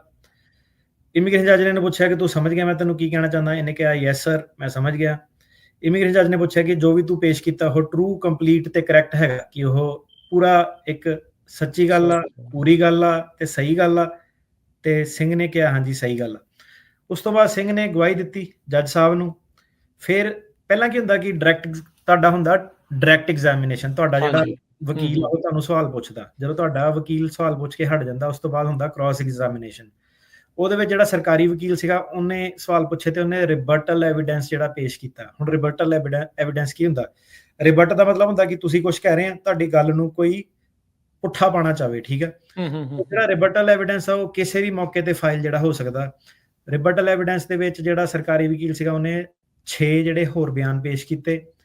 ਉਸ ਤੋਂ ਬਾਅਦ ਉਹਨੇ ਇੱਕ 7ਵਾਂ ਬਿਆਨ ਵੀ ਪੇਸ਼ ਕੀਤਾ। ਜਿਹੜਾ ਇਹ ਜਿਹੜੇ ਬਿਆਨ ਸੀਗੇ ਇਹਦੇ ਵਿੱਚ ਉਹ ਕਹਿੰਦੇ ਕਿ ਬਹੁਤ ਸਾਰੇ ਜਿਹੜੇ ਤੱਥ ਸੀਗੇ ਉਹ ਰਲਦੇ ਸੀਗੇ, ਬਹੁਤ ਸਾਰੇ ਹਾਦਸੇ ਜਿਹੜੇ ਰਲਦੇ ਸੀਗੇ, ਲੈਂਗੁਏਜ ਜਿਹੜੀ ਰਲਦੀ ਸੀਗੀ ਜਿਹੜੀ ਮੇਨ ਪ੍ਰੋਬਲਮ ਹੁਣ ਆ ਗਈ, ਲੈਂਗੁਏਜ ਜਿਹੜੀ ਰਲਦੀ ਸੀਗੀ। ਸਰਕਾਰੀ ਵਕੀਲ ਨੇ ਸਾਰੇ ਜਿਹੜੇ 7 ਦੇ 7 ਬਿਆਨਾਂ ਦੇ ਵਿੱਚ 9 ਜਿਹੜੇ ਸੀਗੇ 9 ਪਹਿਲੂ ਇਦਾਂ ਦੇ ਲੱਭੇ ਜਿਹੜੇ ਉਹ ਕਹਿੰਦਾ ਕਿ ਸਾਰੇ ਕੇਸਾਂ ਦੇ ਵਿੱਚ ਸੇਮ ਆ। ਪਹਿਲਾ ਪਹਿਲੂ ਸੀਗਾ ਕਿ ਹਰੇਕ ਬੰਦੇ ਤੇ 2 ਕਨਫਰੰਟੇਸ਼ਨਾਂ 2 ਵਾਰੀ ਹਮਲਾ ਹੋਇਆ, ਅਪੋਜ਼ਿੰਗ ਪਾਰਟੀ ਮੈਂਬਰ ਨੇ ਕੀਤਾ। ਦੂਜੀ ਗੱਲ, ਤੀਜੀ ਗੱਲ, ਗੱਡੀਆਂ ਦੇ ਉੱਤੇ ਵਿਰੋਧੀ ਪਾਰਟੀ ਦੇ ਲੋਗੋ ਲੱਗੇ ਸੀਗੇ। ਚੌਥੀ ਗੱਲ, 4 ਵਿਅਕਤੀਆਂ ਨੇ ਹਮਲਾ ਕੀਤਾ। ਇਹ ਸਾਰੇ ਬਿਆਨ ਕਹਿ ਰਹੇ ਆ ਕਿ 4 ਵਿਅਕਤੀਆਂ ਨੇ ਹਮਲਾ ਕੀਤਾ। ਪੰਜਵਾਂ ਤੱਥ, ਸਾਰਿਆਂ ਨੇ ਡੰਡਿਆਂ ਦੇ ਨਾਲ ਹਮਲਾ ਕੀਤਾ, ਠੀਕ ਆ, ਜਾਂ ਹਾਕੀ ਸਟਿਕ ਜਾਂ ਵੁਡਨ ਸਟਿਕ, ਤੇ ਸਾਰਿਆਂ ਨੂੰ ਰਾਹਗੀਰਾਂ ਨੇ ਬਚਾ ਲਿਆ, ਸਟ੍ਰੇਂਜਰਾਂ ਨੇ ਬਚਾ ਲਿਆ। 7ਵਾਂ ਤੱਥ, ਜ਼ਿਆਦਾਤਰ ਲੋਕੀ ਸਾਰੇ ਇਹੀ ਕਹਿ ਰਹੇ ਆ ਕਿ ਇਹ ਜਿਹੜੇ ਰਾਹਗੀਰ ਸੀਗੇ ਇਹ ਕਿਸਾਨ ਸੀਗੇ ਜਿਹੜੇ ਉੱਥੇ ਕੰਮ ਕਰਦੇ ਸੀਗੇ। 8ਵੀਂ ਚੀਜ਼ ਜਿਹੜੀ ਰਲਦੀ ਆ ਕਿ ਪੁਲਿਸ ਦੀ ਕਿਸੇ ਨੇ ਹੈਲਪ ਨਹੀਂ ਕੀਤੀ। 9ਵੀਂ ਚੀਜ਼ ਜਿਹੜੀ ਰਲਦੀ ਆ ਕਿ ਪੁਲਿਸ ਨੇ ਧਮਕੀ ਦਿੱਤੀ ਕਿ ਵਾਪਸ ਆਏ ਤੁਹਾਨੂੰ ਵੀ ਅੰਦਰ ਬੰਦ ਕਰ ਦੇਣਾ। ਗ੍ਰਿਫਤਾਰ ਕਹਿ ਰਹੇ ਆ ਕਿ ਇਹ ਸਾਰਿਆਂ ਦੇ ਨਾਲ ਜਿਹੜੇ ਰਲਦੇ ਸੀਗੇ। ਹੁਣ ਜਿਹੜਾ ਉਹ ਕਹਿੰਦੇ ਆ ਕਿ ਪਹਿਲਾ ਹਾਦਸਾ ਜਿਹੜਾ ਹੈਗਾ ਉਹਦੇ ਵਿੱਚ ਇਹ ਪੋਸਟਰ ਲਾਉਣ ਦਿਆ ਸੀਗਾ, ਦੂਜੇ ਵਾਲੇ ਦੇ ਵਿੱਚ ਪਾਰਟੀ ਦੇ ਕੋਈ ਸਪਾਂਸਰਡ ਇਵੈਂਟ ਤੋਂ ਵਾਪਸ ਆ ਰਹੇ ਸੀਗੇ ਬੰਦੇ, ਬਲੱਡ ਡੋਨੇਸ਼ਨ ਤੋਂ ਵਾਪਸ ਹੁੰਦਾ ਸੀਗਾ। ਸਾਰੇ ਵਿਅਕਤੀਆਂ ਨੂੰ ਹੀ ਪਹਿਲਾਂ ਕੁੱਟ ਪੈ ਰਹੀ ਆ ਪੋਸਟਰ ਲਾਉਂਦੇ ਹੋਏ, ਦੂਜੀ ਵਾਰੀ ਕੁੱਟ ਪੈ ਰਹੀ ਆ ਜਦੋਂ ਉਹ ਪਾਰਟੀ ਦੇ ਸਮਾਗਮ ਤੋਂ ਵਾਪਸ ਆ ਰਹੇ ਸੀਗੇ।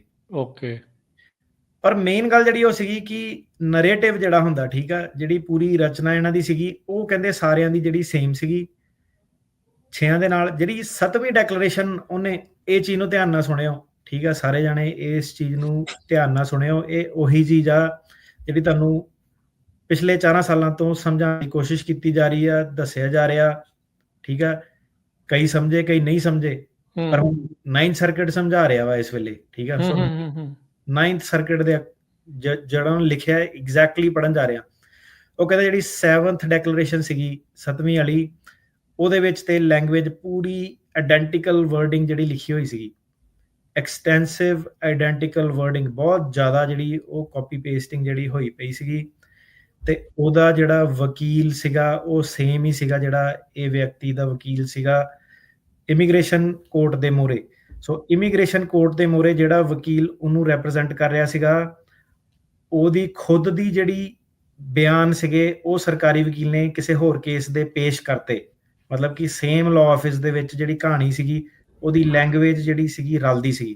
ਚੀਜ਼ ਨੂੰ ਸੋਚੋ ਜਰਾ, ਇਹਨੂੰ ਸੋਚੋ ਕੁਝ ਸਕਿੰਟਾਂ ਲਈ। ਇਹਦਾ ਮਤਲਬ ਕੀ ਨਿਕਲਦਾ ਕਿ ਇੱਕ ਵਿਅਕਤੀ ਇਮੀਗ੍ਰੇਸ਼ਨ ਕੋਰਟ ਦੇ ਵਿੱਚ ਗਿਆ ਆਪਣੇ ਵਕੀਲ ਦੇ ਨਾਲ, ਉਹਦੇ ਵਿੱਚ ਜਿਹੜਾ ਕਲਾਇੰਟ ਆ, ਰਿਸਪੋਂਡੈਂਟ ਆ, ਉੱਤੇ ਆਰੋਪ ਲਾਇਆ ਜਾ ਰਿਹਾ ਕਿ ਤੇਰੀ ਕਹਾਣੀ ਜਿਹੜੀ 6 ਬਿਆਨਾਂ ਦੇ ਨਾਲ ਰਲਦੀ ਆ ਤੇ ਜਿਹੜੇ 7ਵੇਂ ਬਿਆਨ ਦੇ ਨਾਲ ਵੀ ਰਲਦੀ ਆ, ਪਰ 7ਵੇਂ ਬਿਆਨ ਦੇ ਨਾਲ ਬਹੁਤ ਹੀ ਜ਼ਿਆਦਾ ਰਲਦੀ ਆ, ਕਾਪੀ ਪੇਸਟਿੰਗ ਵੀ ਹੋਈ ਆ। ਤੇ ਜਿਹੜਾ 7ਵੇਂ ਬਿਆਨ ਵਾਲਾ ਤੇ ਜਿਹੜਾ 13 ਵਾਲਾ ਬਿਆਨ ਆ ਉਹਦਾ ਵਕੀਲ ਵੀ ਉਹੀ ਆ ਜਿਹੜਾ ਤੈਨੂੰ ਕੋਰਟ ਦੇ ਵਿੱਚ ਰੈਪਰੈਜ਼ੈਂਟ ਕਰ ਰਿਹਾ। ਸੋਚੋ ਜਿਹੜੇ ਪਹਿਲੇ ਕੇਸਾਂ 'ਚ ਵੀ ਜਿਨ੍ਹਾਂ ਨੇ ਇਹ ਮਤਲਬ ਇਹ ਗੱਲ ਪੇਸ਼ ਕੀਤੀ ਉਹਨੇ ਤੇਰੇ ਕੇਸ 'ਚ ਵੀ ਸੇਮ ਨਹੀਂ ਹੋਈ ਪੇਸ਼ ਕੀਤੀ ਆ, ਠੀਕ ਆ। ਸੋ ਇਹਨੂੰ ਸੋਚੋ, ਇਹ ਚੀਜ਼ ਦੇ ਬਾਰੇ ਆਪਾਂ ਬੜੀ ਵਾਰੀ ਗੱਲ ਜਿਹੜੀ ਕਰ ਚੁੱਕੇ ਆ, ਠੀਕ ਆ, ਬੜੀ ਵਾਰੀ ਗੱਲ ਕਰ ਚੁੱਕੇ ਆ। ਬੜੇ ਜਾਣੇ ਤੁਹਾਨੂੰ ਦੱਸਿਆ ਕਿ ਬੜੇ ਜਾਣੇ ਤੱਤੇ ਵੀ ਇਸ ਚੀਜ਼ ਤੇ ਆਪਣੇ ਨਾਲ ਹੋ ਚੁੱਕੇ ਆ, ਸਿਰਫ ਇਸ ਪਹਿਲੂ ਤੇ ਕਿ ਯਾਰ ਇਹ ਏਦਾਂ ਕਿਉਂ ਬੋਲਦੇ ਆ। ਐਨੀਵੇਜ਼, ਸੋ ਇਮੀਗ੍ਰੇਸ਼ਨ ਜਿਹੜਾ ਜੱਜ ਸੀਗਾ ਉਹਨੇ ਮੈਟਰ ਆਫ ਆਰਕੇ ਨੂੰ ਫੋਲੋ ਕੀਤਾ। ਉਹਨੇ ਸਿੰਘ ਨੂੰ ਮੌਕਾ ਦਿੱਤਾ ਕਿ ਤੂੰ ਰਿਵਿਊ ਕਰ ਆਪਣੇ ਮਟੀਰੀਅਲ ਜਿਹੜੇ ਡਿਪਾਰਟਮੈਂਟ ਨੇ ਪੇਸ਼ ਕੀਤੇ ਆ, ਤੇ ਤੈਨੂੰ ਇੱਕ ਹੋਰ ਆਪਾਂ ਤਰੀਕ ਦੇਣੀ ਆ, ਦੂਜੀ ਤਰੀਕ ਦੇਣੀ ਆ। ਦੂਜੀ ਤਰੀਕ ਦੇ ਵਿੱਚ ਜਿਹੜਾ ਸਿੰਘ ਦਾ ਵਕੀਲ ਸੀਗਾ ਉਹਨੇ ਆਰਗਿਊ ਕੀਤਾ ਕਿ ਜਿਹੜੇ ਇਹ ਦੂਜਿਆਂ ਨਾਲ ਤੱਥ ਜਿਹੜੇ ਮਿਲਦੇ ਆ ਉਹ ਤਾਂ ਮਿਲਦੇ ਆ, ਇਹ ਚੀਜ਼ ਦੱਸਦੇ ਆ ਕਿ ਇੰਡੀਆ ਦੇ ਵਿੱਚ ਜਿਹੜੀਆਂ ਪੋਲੀਟੀਕਲ ਪਾਰਟੀਆਂ ਜਾਂ ਪੁਲਿਸ ਕਿਹੜੇ ਤਰੀਕੇ ਨਾਲ ਕੰਮ ਕਰਦੀ ਆ। ਸਾਰੇ ਜਣੇ ਸੇਮ ਚੀਜ਼ ਕਹਿ ਰਹੇ ਆ। ਜਿਹੜਾ ਸਰਕਾਰੀ ਵਕੀਲ ਸੀਗਾ ਉਹ ਕਹਿੰਦਾ ਠੀਕ ਆ, ਮੰਨ ਲਈ ਗੱਲ ਕਿ ਪੁਲਿਸ ਕਹਿੰਦੀ ਆ, ਧਮਕੀ ਦਿੰਦੀ ਤੁਹਾਨੂੰ ਬੰਦ ਕਰ ਦੇਣਾ ਇਹ ਉਹ ਸਾਰਾ। ਇਹ ਨਹੀਂ ਦੱਸ ਪਾਏ ਕਿ ਜਿਹੜੇ ਵਰਬੇਟਿਮ ਕੀ ਤੁਹਾਡੇ ਜਿਹੜੀ ਲੈਂਗੁਏਜ ਕਿਉਂ ਮਿਲਦੀ ਆ, ਉਹ ਕਾਪੀ ਪੇਸਟ ਕਿਉਂ ਹੋਏ ਪਏ ਆ, ਇਹ ਤਾਂ ਨਹੀਂ ਤੁਸੀਂ ਐਕਸਪਲੇਨ ਕਰ ਪਾ ਰਹੇ। ਬਾਕੀ ਤੁਹਾਡੀ ਮੰਨ ਲਈ ਗੱਲ ਕਿ ਸਾਰਿਆਂ ਨਾਲ ਇਦਾਂ ਹੋ ਸਕਦਾ ਹੈਗਾ, ਪਰ ਲੈਂਗੁਏਜ ਬਾਰੇ ਤੁਸੀਂ ਕੀ ਕਰੋਗੇ, ਰਾਈਟ? ਸੋਚੋ ਇਸ ਗੱਲ ਨੂੰ ਕਿ ਲੈਂਗੁਏਜ ਬਾਰੇ ਤੁਸੀਂ ਕੀ ਕਰੋਗੇ। ਤੁਸੀਂ ਇੱਕ ਗੱਲ ਸੋਚੋ, ਜਿਹੜਾ ਅਟਰਨੀ ਹੁੰਦਾ ਉਹ ਲਾਇਸੈਂਸਡ ਹੁੰਦਾ, ਰਾਈਟ? ਜਿਹੜਾ ਪੈਰਾਲੀਗਲ ਹੁੰਦਾ ਉਹ ਲਾਇਸੈਂਸ ਨਹੀਂ ਹੁੰਦਾ, ਉਹ ਉਹਨੂੰ ਕੋਈ ਖਤਰਾ ਨਹੀਂ ਇਸ ਕੋਰਟ ਚੀਜ਼ ਕੋਲ ਦਾ। ਨਹੀਂ ਜਾਂਦਾ, ਉਹ ਸ਼ੈਡੋ ਦੇ ਵਿੱਚ ਕੰਮ ਕਰਦਾ, ਲੁੱਕ ਕੇ ਕੰਮ ਕਰਦਾ। ਉਹਨੇ ਅੱਗੇ ਵਕੀਲ ਰੱਖਿਆ ਹੁੰਦਾ, ਜ਼ਿਆਦਾਤਰ ਉਹ ਵਕੀਲ ਜਿਹੜਾ ਇੰਡੀਅਨ ਨਹੀਂ ਹੁੰਦਾ, ਠੀਕ ਆ। ਕਿਸੇ ਦਾ ਮੈਂ ਨਾਮ ਨਹੀਂ ਲਊਂਗਾ ਖਾਸ ਕਰਕੇ, ਪਰ ਤੁਹਾਨੂੰ ਸਾਰਿਆਂ ਨੂੰ ਪਤਾ, ਠੀਕ ਆ, ਕਿੱਦਾਂ ਪੈਰਾਲੀਗਲਾਂ ਨੇ ਜਿਹੜੀਆਂ ਇਹ ਚੀਜ਼ਾਂ ਚਲਾਈਆਂ ਸੀਗੀਆਂ।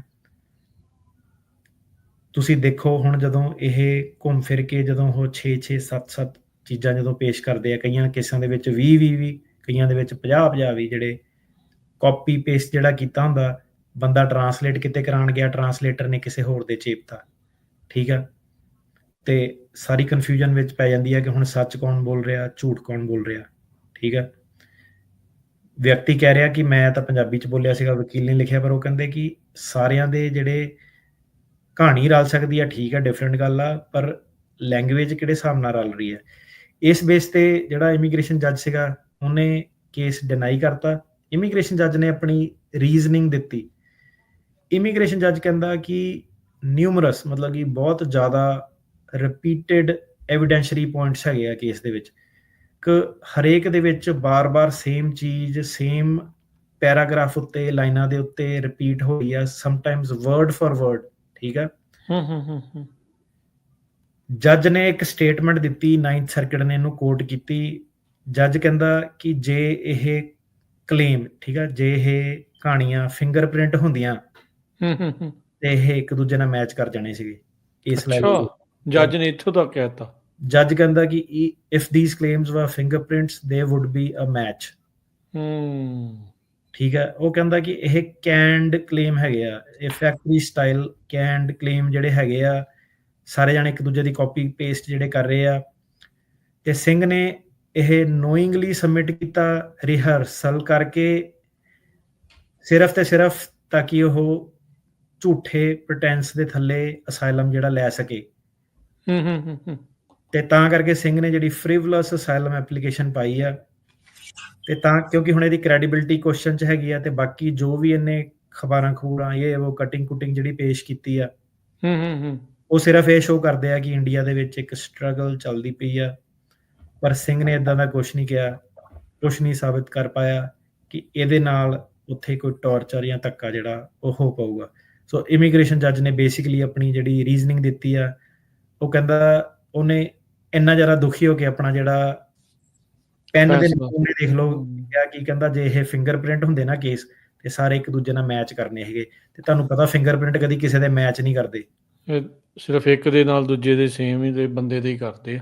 ਇਹਨੇ ਤਾਂ ਫਿਰ ਪਾਜ ਦੇੜ ਤੇ ਅਸਾਈਲਮ ਦੇ ਇਹ ਜਿਹੜੇ ਕੇਸਾਂ ਦੇ ਜਿਹੜੇ ਲੈ ਕੇ ਇਹ ਹੁਣ ਇੱਕ ਹਿਸਾਬ ਦੇ ਨਾਲ ਆ ਜਿਹੜੀ ਰੀਜ਼ਨਿੰਗ ਦੇ ਨਾਲ ਤਾਂ ਬਹੁਤ ਸਾਰੇ ਲੋਕਾਂ ਦੇ ਉੱਤੇ ਬਹੁਤ ਵੱਡੀ ਗਾਜ ਜਿਹੜੀ ਉਹ ਡਿੱਗੇਗੀ। ਬਿਲਕੁਲ ਡਿੱਗੂਗੀ। ਬੜੇ ਬੰਦੇ ਦੁਖੀ ਵੀ ਹੋਊਗੇ, ਬੜੇ ਬੰਦੇ ਆਲਰੇਡੀ ਮੇਰੀ ਲਾਈਫ ਫੀਡ 'ਚ ਬੜੇ ਦੁਖੀ ਆ, ਉਹਨਾਂ ਦੇ ਨਾਲ ਆਪਣਾ ਕੋਈ ਲੈਣਾ ਦੇਣਾ ਨਹੀਂ ਹੈਗਾ। ਬੜੇ ਬੰਦੇ ਸਿਆਣੇ ਵੀ ਆ, ਤੁਸੀਂ ਇਹ ਚੀਜ਼ਾਂ ਨੂੰ ਸਮਝੋ, ਠੀਕ ਹੈ। ਆਪਣੇ ਜਿਹੜੇ ਕਮਿਊਨਿਟੀ ਦੇ ਵਿੱਚ ਇਹ ਚੀਜ਼ ਨੂੰ ਸਪਰੈਡ ਕਰੋ।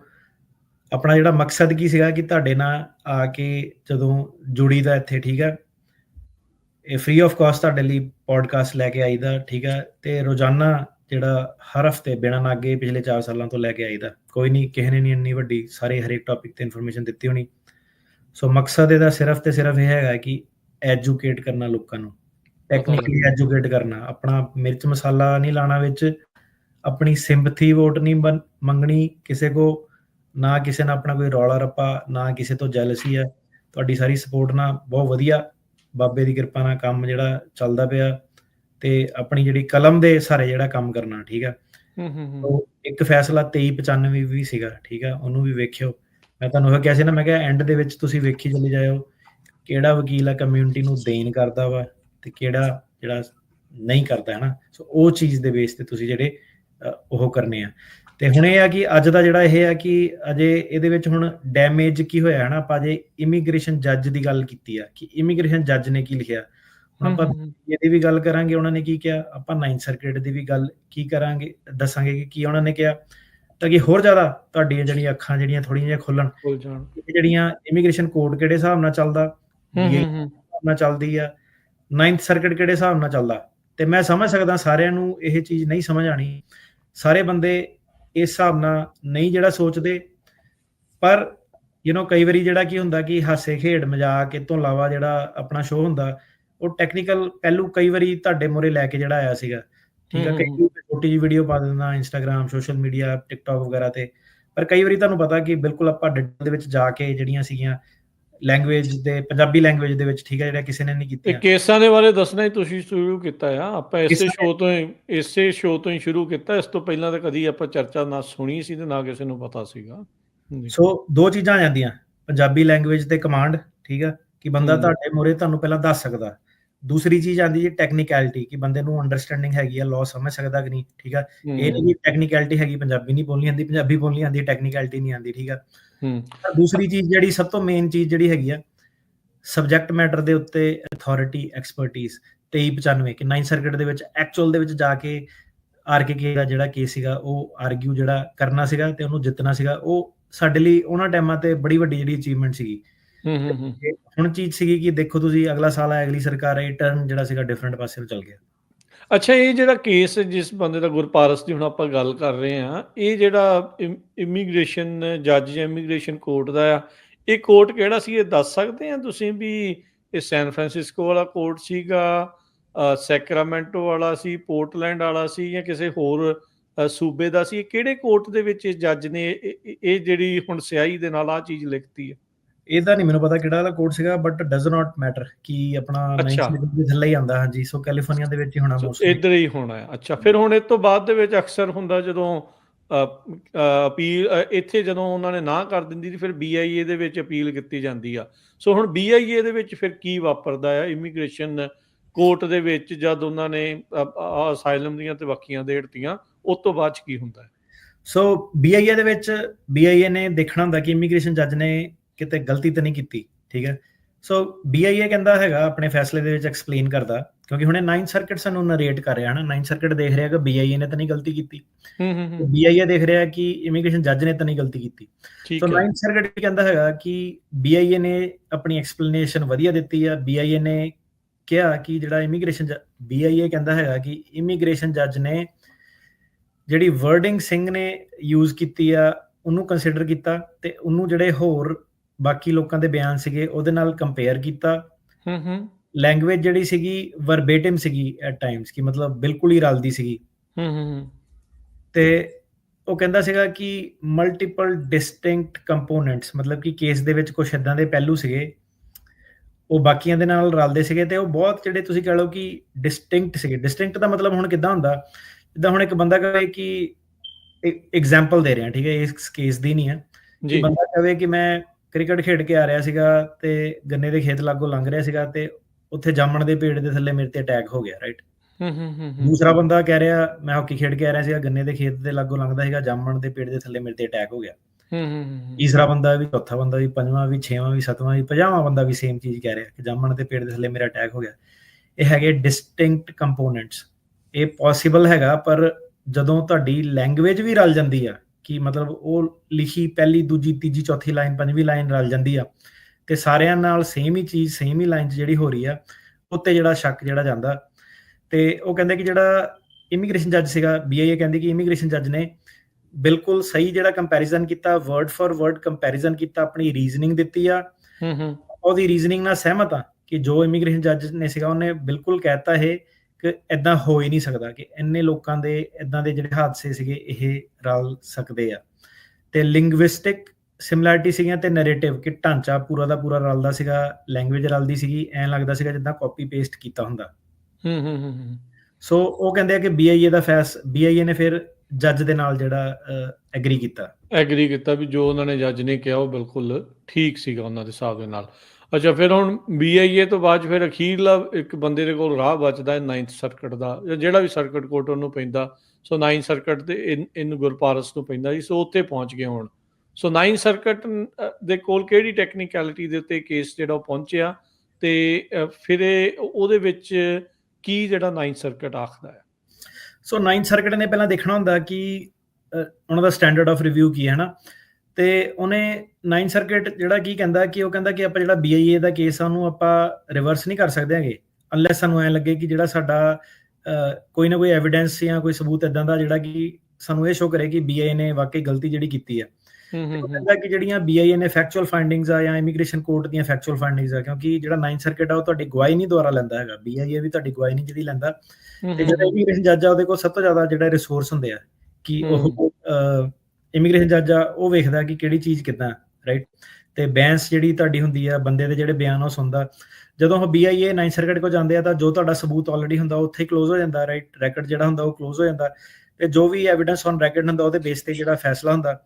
ਤੇ ਰੀਅਲ ID ਐਕਟ ਇੱਕ ਹੋਇਆ, ਰੀਅਲ ID ਐਕਟ ਤੋਂ ਬਾਅਦ ਜਿਹੜੀ ਚੇਂਜ ਹੋਈ ਸੀਗੀ ਉਹ ਇਹ ਕਹਿੰਦੇ ਆ ਕਿ ਜਿਹੜਾ ਅਸਾਈਲਮ ਦਾ ਐਪਲੀਕੈਂਟ ਹੈਗਾ, ਆਪਾਂ ਨੂੰ ਇਹ ਮੰਨ ਕੇ ਚੱਲਣਾ ਕਿ ਇਹ ਝੂਠ ਬੋਲਦਾ ਬੰਦਾ, ਜਿਹੜਾ ਰੀਅਲ ID ਐਕਟ ਆ।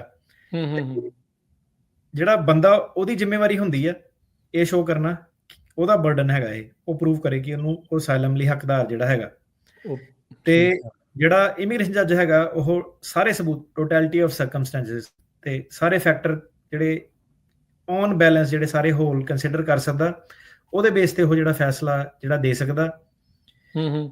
ਜੇ ਇਮੀਗ੍ਰੇਸ਼ਨ ਜੱਜ ਜਾਂ BIA ਉਹਨਾਂ ਨੂੰ ਲੱਗਿਆ ਕਿ ਬੰਦਾ ਕ੍ਰੈਡੀਬਲ ਨਹੀਂ ਹੈਗਾ ਟੋਟੈਲਿਟੀ ਆਫ ਸਰਕਮਸਟੈਂਸਸ ਦੇ ਥੱਲੇ, ਤੇ ਇਹਦਾ ਮਤਲਬ ਇਹ ਹੁੰਦਾ ਕਿ ਜਿਹੜਾ ਅਸਾਈਲਮ ਐਪਲੀਕੈਂਟ ਉਹਨੇ ਆਪਣਾ ਬਰਡਨ ਜਿਹੜਾ ਮੀਟ ਨਹੀਂ ਕੀਤਾ, ਤਾਂ ਕਰਕੇ ਉਹਦਾ ਅਸਾਈਲਮ, ਕੈਟ ਤੇ ਵਿਦਹੋਲਡਿੰਗ ਆਫ ਰਿਮੂਵਲ, ਉਹ ਸਾਰੀਆਂ ਐਪਲੀਕੇਸ਼ਨਾਂ ਜਿਹੜੀਆਂ 9th ਸਰਕਟ ਜਿਹੜਾ ਡਿਨਾਈ ਕਰ ਸਕਦਾ।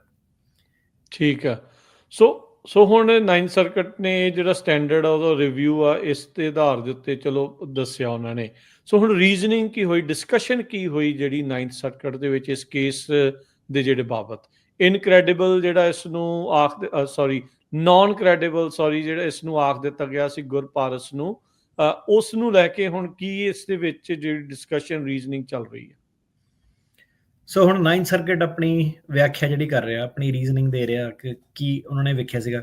9th ਸਰਕਟ ਕਹਿੰਦਾ ਕਿ ਆਪਾਂ BIA ਨਾਲ ਐਗਰੀ ਕਰਦੇ ਹਾਂ। ਮੋਸਟਲੀ ਆਪਾਂ ਤਾਂ ਐਗਰੀ ਕਰਦੇ ਹਾਂ ਕਿਉਂਕਿ ਜਿਹੜਾ ਲੈਂਗੁਏਜ ਤੇ ਢਾਂਚਾ ਜਿਹੜਾ ਸੀਗਾ ਉਹ ਕਾਫੀ ਜ਼ਿਆਦਾ ਸਿਮਿਲੈਰਿਟੀਜ਼ ਜਿਹੜੀਆਂ ਹੈਗੀਆਂ।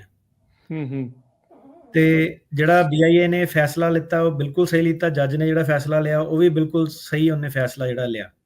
ਠੀਕ ਹੈ, ਕੋਈ ਵੀ ਰਿਕਾਰਡ ਦੇ ਵਿੱਚ ਚੀਜ਼ ਇਦਾਂ ਦੀ ਨਹੀਂ ਹੈਗੀ ਜਿਹੜੀ ਸਾਨੂੰ ਦੱਸੇ ਕਿ ਉਹਨਾਂ ਨੇ ਫੈਸਲਾ ਜਿਹੜਾ ਗਲਤ ਲਿਆ।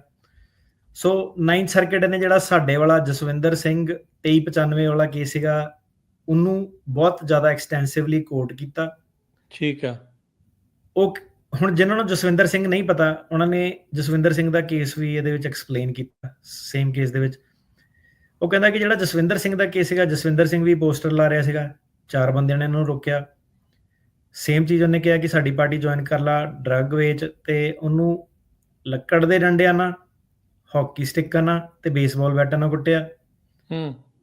ਤੇ ਜਦੋਂ 6 ਤੋਂ 7 ਵਿਟਨੈਸ ਵਿੱਚ ਆ ਗਏ ਤੇ ਉਹਨਾਂ ਨੂੰ ਕੁੱਟਣਾ ਛੱਡਤਾ ਤੇ ਧਮਕੀ ਦੇ ਦਿੱਤੀ ਕਿ ਤੈਨੂੰ ਮਾਰ ਦੇਣਾ ਜੇ ਅਗਲੀ ਵਾਰੀ ਵੇਖ ਲਿਆ। ਪੁਲਿਸ ਨੇ ਇਹਦੀ ਕੰਪਲੇਂਟ ਫਾਈਲ ਨਹੀਂ ਕੀਤੀ। ਉਹ ਕਹਿੰਦੀ ਕਿ ਪਾਰਟੀ ਕੰਟਰੋਲ ਦੇ ਵਿੱਚ ਆ, ਆਪਾਂ ਨਹੀਂ ਲੈਣੀ। ਤੇ ਪੁਲਿਸ ਨੇ ਕਿਹਾ ਕਿ ਜੇ ਤੂੰ ਵਾਪਸ ਆਇਆ ਤੈਨੂੰ ਅਰੈਸਟ ਕਰਨਾ। 2 ਮਹੀਨੇ ਬਾਅਦ ਜਸਵਿੰਦਰ ਸਿੰਘ ਨੂੰ ਫਿਰ ਉਹਨਾਂ ਨੇ ਹਮਲਾ ਕਰਤਾ। ਰਿਲੀਜੀਅਸ ਮੀਟਿੰਗ ਤੋਂ ਕਿਤੋਂ ਇਹ ਆ ਰਿਹਾ ਸੀਗਾ ਤੇ ਮਜ਼ਦੂਰਾਂ ਨੇ ਜਿਹੜੇ ਖੇਤਾਂ 'ਚ ਕੰਮ ਕਰਦੇ ਸੀਗੇ ਉਹਨਾਂ ਨੇ ਇਹਦੀ ਜਾਨ ਬਚਾਈ ਤੇ ਫਿਰ ਉਹਨਾਂ ਨੇ ਜਾਂਦੇ ਜਾਂਦੇ ਧਮਕੀ ਦੇ ਦਿੱਤੀ ਕਿ ਤੈਨੂੰ ਜਾਨੋਂ ਮਾਰ ਦੇਣਾ ਅਗਲੀ ਵਾਰੀ। ਹੁਣ ਜਿਹੜਾ 2395 ਸੀਗਾ ਉਹ ਹੋ ਗਿਆ ਜਸਵਿੰਦਰ ਸਿੰਘ, ਜਿਹੜਾ ਨਵਾਂ ਵਾਲਾ ਹੋ ਗਿਆ ਹੋਇਆ ਗੁਰਪਾਰਸ ਸਿੰਘ। ਹੁਣ ਆਪਾਂ ਇਹ ਦੋਨਾਂ ਕੇਸਾਂ ਦੇ ਜਿਹੜੇ ਸੀਗੀ ਰੀਜ਼ਨਿੰਗ ਉਹ ਕੰਪੇਅਰ ਕਰਨ ਲੱਗੇ ਕਿ 9th ਸਰਕਟ ਜਸਵਿੰਦਰ ਸਿੰਘ ਬਾਰੇ ਕੀ ਕਹਿੰਦਾ, ਗੁਰਪਾਰਸ ਕੀ ਕਹਿੰਦਾ। ਪੈਰਲਲ ਚੱਲ ਰਿਹਾ। 9th ਸਰਕਟ ਕਹਿੰਦਾ ਕਿ ਸੋ ਇਹ ਇੰਟਰਸਟਿੰਗ ਆ, ਠੀਕ ਆ, ਮਜ਼ੇਦਾਰ ਕਨਵਰਸੇਸ਼ਨ ਜਿਹੜੀ ਹੈਗੀ, ਰੀਜ਼ਨਿੰਗ ਤੁਹਾਨੂੰ ਪਤਾ ਲੱਗੂਗੀ ਕਿਉਂਕਿ ਉਹਨਾਂ ਨੂੰ ਡਿਸਟਿੰਗੁਇਸ਼ ਕਰਨਾ ਹੁੰਦਾ ਕੇਸ ਨੂੰ, ਕਿਉਂਕਿ 9th ਸਰਕਟ ਨੇ ਇੱਕ ਵਾਰੀ ਆਲਰੇਡੀ ਉਹ ਫੈਸਲਾ ਦੇ ਦਿੱਤਾ। ਹਾਂਜੀ, ਉਹ ਫੈਸਲਾ ਪ੍ਰੈਸੀਡੈਂਟ ਡਿਸੀਜਨ, ਮਤਲਬ ਕਿ ਅਗਲਾ ਵੀ ਫੈਸਲਾ ਸੇਮ ਹੀ ਰਹੂਗਾ ਅਨਲੈਸ ਜਿਹੜੀ ਸਰਕਾਰ ਆ ਉਹ ਸ਼ੋ ਕਰ ਦੇਵੇ ਕਿ ਨਹੀਂ ਜਸਵਿੰਦਰ ਸਿੰਘ ਵਾਲਾ ਫੈਸਲਾ ਇੱਥੇ ਲਾਗੂ ਨਹੀਂ ਹੁੰਦਾ, ਇਹ ਅਲੱਗ ਚੀਜ਼ ਆ। ਹੁਣ ਗੁਰਪਾਰਸ ਦੇ ਕੇਸ ਦੇ ਵਿੱਚ ਇਮੀਗ੍ਰੇਸ਼ਨ ਜੱਜ ਨੇ ਐਕਸਪਲੇਨ ਕੀਤਾ ਪੂਰੀ ਡਿਟੇਲ ਦੇ ਵਿੱਚ ਕਿ ਉਹਨੂੰ ਬਹੁਤ ਜ਼ਿਆਦਾ ਕੰਸਰਨ ਆ ਕਿਉਂਕਿ ਜਿਹੜਾ ਗੁਰਪਾਰਸ ਦੀ ਸਟੇਟਮੈਂਟ ਆ ਉਹ ਮਿਰਰ ਕਰਦੀ ਆ ਬਾਕੀ ਕੇਸਾਂ ਨੂੰ। ਮਿਰਰ ਦਾ ਮਤਲਬ ਜਿੱਦਾਂ ਸ਼ੀਸ਼ਾ ਦਿਖਾ ਦੋ ਨਾ ਕਿ ਇਹ ਮਿਰਰ ਕਰਦੀ ਇਹਨੂੰ। ਉਹ ਕਹਿੰਦਾ ਕਿ ਇਹ ਜਿਹੜੇ ਬਾਕੀ ਦੇ ਕੇਸਾਂ ਨੂੰ ਲਿਟਰਲੀ ਮਿਰਰ ਕਰ ਰਹੀ ਆ। ਤੇ ਇਮੀਗ੍ਰੇਸ਼ਨ ਜੱਜ ਨੇ ਗੁਰਪਾਰਸ ਨੂੰ ਕਿਹਾ ਕਿ ਤੂੰ ਸਪਲੀਮੈਂਟਲ ਬਰੀਫਿੰਗ ਜਿਹੜੀ ਜਮ੍ਹਾਂ ਕਰਾ, ਠੀਕ ਆ। ਇਹ ਉਹੀ ਬਰੀਫਿੰਗ ਆ ਜਿਹਦੇ ਤੁਹਾਨੂੰ ਪਤਾ ਵਿਵਾਦ ਕਈ ਵਾਰੀ ਚੱਲਦੇ ਹੁੰਦੇ ਆ ਟਿਕਟੌਕ ਤੇ ਕਿ ਬਰੀਫਿੰਗ ਕਰਨੀ ਚਾਹੀਦੀ ਕਿ ਨਹੀਂ। ਸੋ ਬਰੀਫਿੰਗ ਬੜੀ ਇੰਪੋਰਟੈਂਟ ਚੀਜ਼ ਹੁੰਦੀ ਆ, ਠੀਕ ਆ। ਬਰੀਫਿੰਗ ਕਿੱਦਾਂ ਕੀਤੀ ਗਈ ਆ, ਕਿੰਨੇ ਕੀਤੀ ਗਈ ਆ, ਉਹਦੇ ਵਿੱਚ 1 ਘੰਟੇ ਦੀ ਜਾਣ ਪਾਈ ਆ, 1 ਦਿਨ ਦੀ ਜਾਣ ਪਾਈ ਆ ਕਿ 10 ਦਿਨ ਦੀ ਜਾਣ ਪਾਈ ਆ, ਠੀਕ ਆ। ਸੋ ਬਰੀਫਿੰਗ ਕੋਈ ਵੀ ਚੀਜ਼ ਜਿਹੜੀ ਹੈ ਨਾ, ਉਹਨੂੰ ਤੁਸੀਂ ਕੰਪੈਰੀਜ਼ਨ ਨਹੀਂ ਕਰ ਸਕਦੇ ਕਿ ਫਲਾਣੇ ਦੀ ਬਰੀਫਿੰਗ ਇੰਨੇ ਦੀ ਆ, ਦੂਜੇ ਦੀ ਇੰਨੇ ਦੀ ਆ, ਤੀਜੇ ਦੀ ਇੰਨੇ ਦੀ ਆ। ਸੋ ਡਿਪੈਂਡ ਕਰਦਾ ਕਿ ਬਰੀਫਿੰਗ ਕੌਣ ਲਿਖ ਰਿਹਾ, ਕਿੰਨੀ ਡੂੰਘਾਈ 'ਚ ਜਾ ਕੇ ਲਿਖ ਰਿਹਾ, ਉਹਨੂੰ ਘੰਟਾ ਲਗਾ ਕੇ ਲਿਖ ਰਿਹਾ ਕਿ ਉਹਨੂੰ 2 ਹਫ਼ਤਿਆਂ ਬਾਅਦ ਹੀ ਕੰਮ ਕਰ ਰਿਹਾ।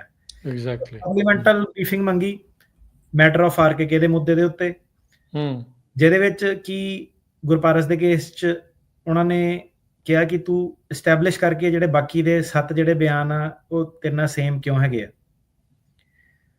ਸਰਕਾਰ ਨੇ ਜਿਹੜਾ ਜਸਵਿੰਦਰ ਸਿੰਘ ਦਾ ਕੇਸ ਸੀਗਾ, ਉਹਦੇ ਵਿੱਚ 20 ਤੋਂ ਵੀ ਜ਼ਿਆਦਾ ਜਿਹੜੇ ਬਿਆਨ ਜਿਹੜੇ ਸਬਮਿਟ ਕੀਤੇ ਸੀਗੇ ਜਸਵਿੰਦਰ ਦੇ ਕੇਸ 'ਚ। ਠੀਕ ਹੈ, ਇਹਦੇ ਵਿੱਚ 7 ਸੀਗੇ।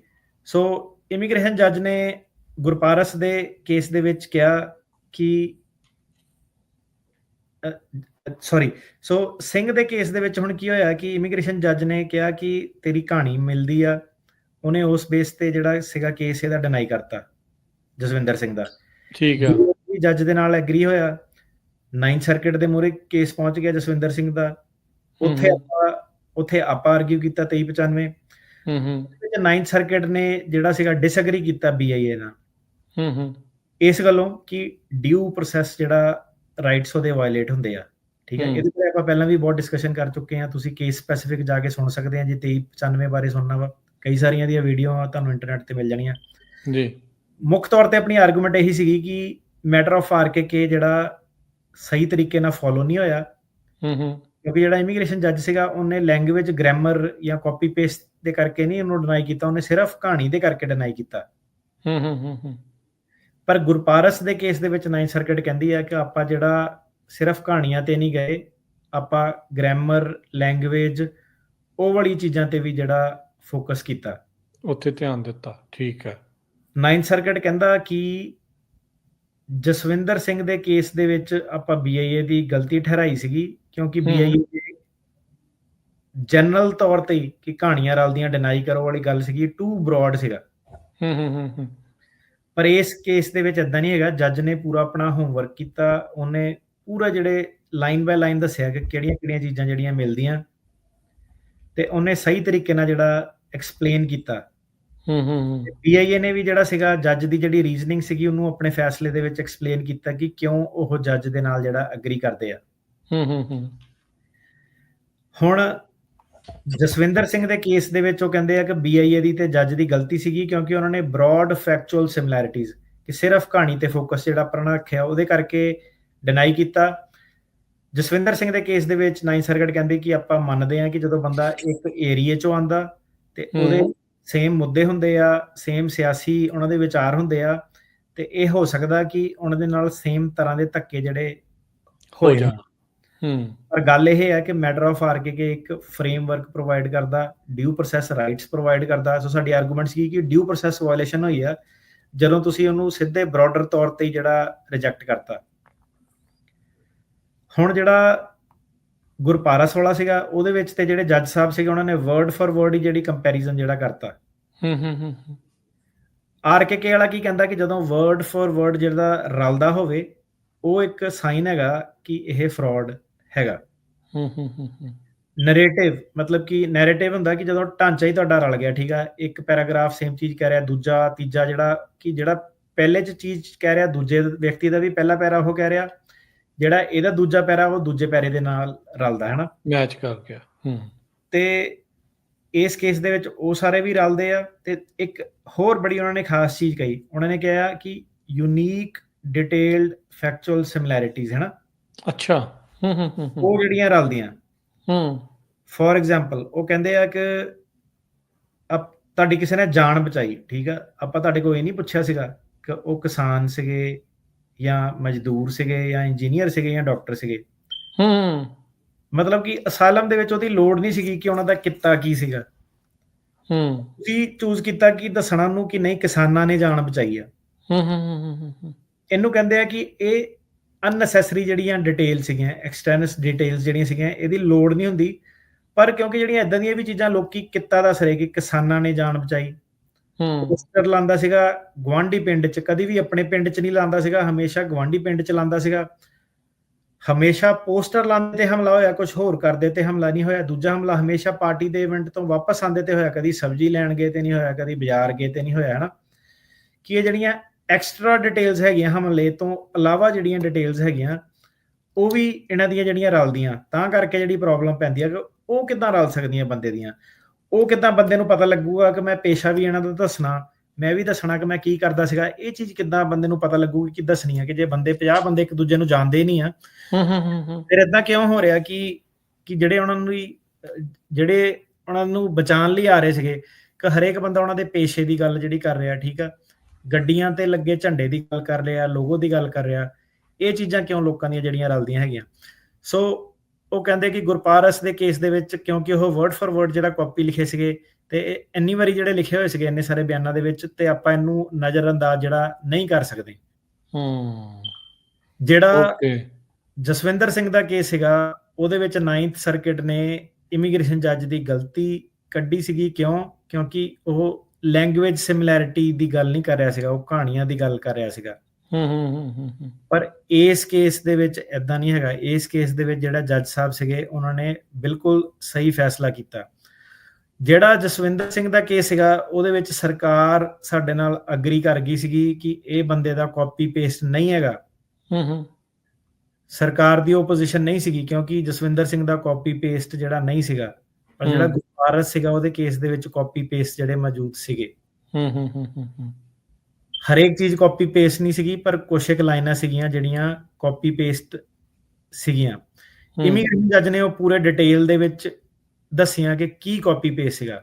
ਆਹ ਚੀਜ਼ ਧਿਆਨ ਨਾਲ ਸੁਣਿਓ। ਇਮੀਗ੍ਰੇਸ਼ਨ ਜੱਜ ਕਹਿੰਦਾ ਕਿ ਗੁਰਪਾਰਸ ਦਾ ਕੇਸ ਕਹਿ ਰਿਹਾ ਹੈਗਾ, ਪਾਰਟੀ ਜੁਆਇਨ ਕਰਨ ਤੋਂ ਬਾਅਦ ਇੱਕ ਵਰਕਰ ਵਜੋਂ ਮੈਂ ਪਾਰਟੀ ਦੇ ਲਈ ਐਕਟਿਵਲੀ ਕੰਮ ਕਰਨਾ ਸ਼ੁਰੂ ਕਰਤਾ ਤੇ ਬਹੁਤ ਸਾਰੇ ਪ੍ਰੋਗਰਾਮ ਜਿਹੜੇ ਪਾਰਟੀ ਦੇ ਲਈ ਅਟੈਂਡ ਕੀਤੇ। ਇਹ ਜਿਹੜੀ ਲਾਈਨ ਆ, ਇਹ ਸਾਰਿਆਂ ਦੇ ਵਿੱਚ ਸੇਮ ਤਰੀਕੇ ਨਾਲ ਲਿਖੀ ਹੋਈ ਆ, ਸੇਮ ਅੱਖਰ ਯੂਜ਼ ਕੀਤੇ ਹੋਏ ਆ। ਓਕੇ, ਮੇਰੀ ਪਾਰਟੀ ਨੇ ਮੈਨੂੰ ਜੋ ਵੀ ਕੰਮ ਦਿੱਤੇ ਮੈਂ ਕੀਤੇ।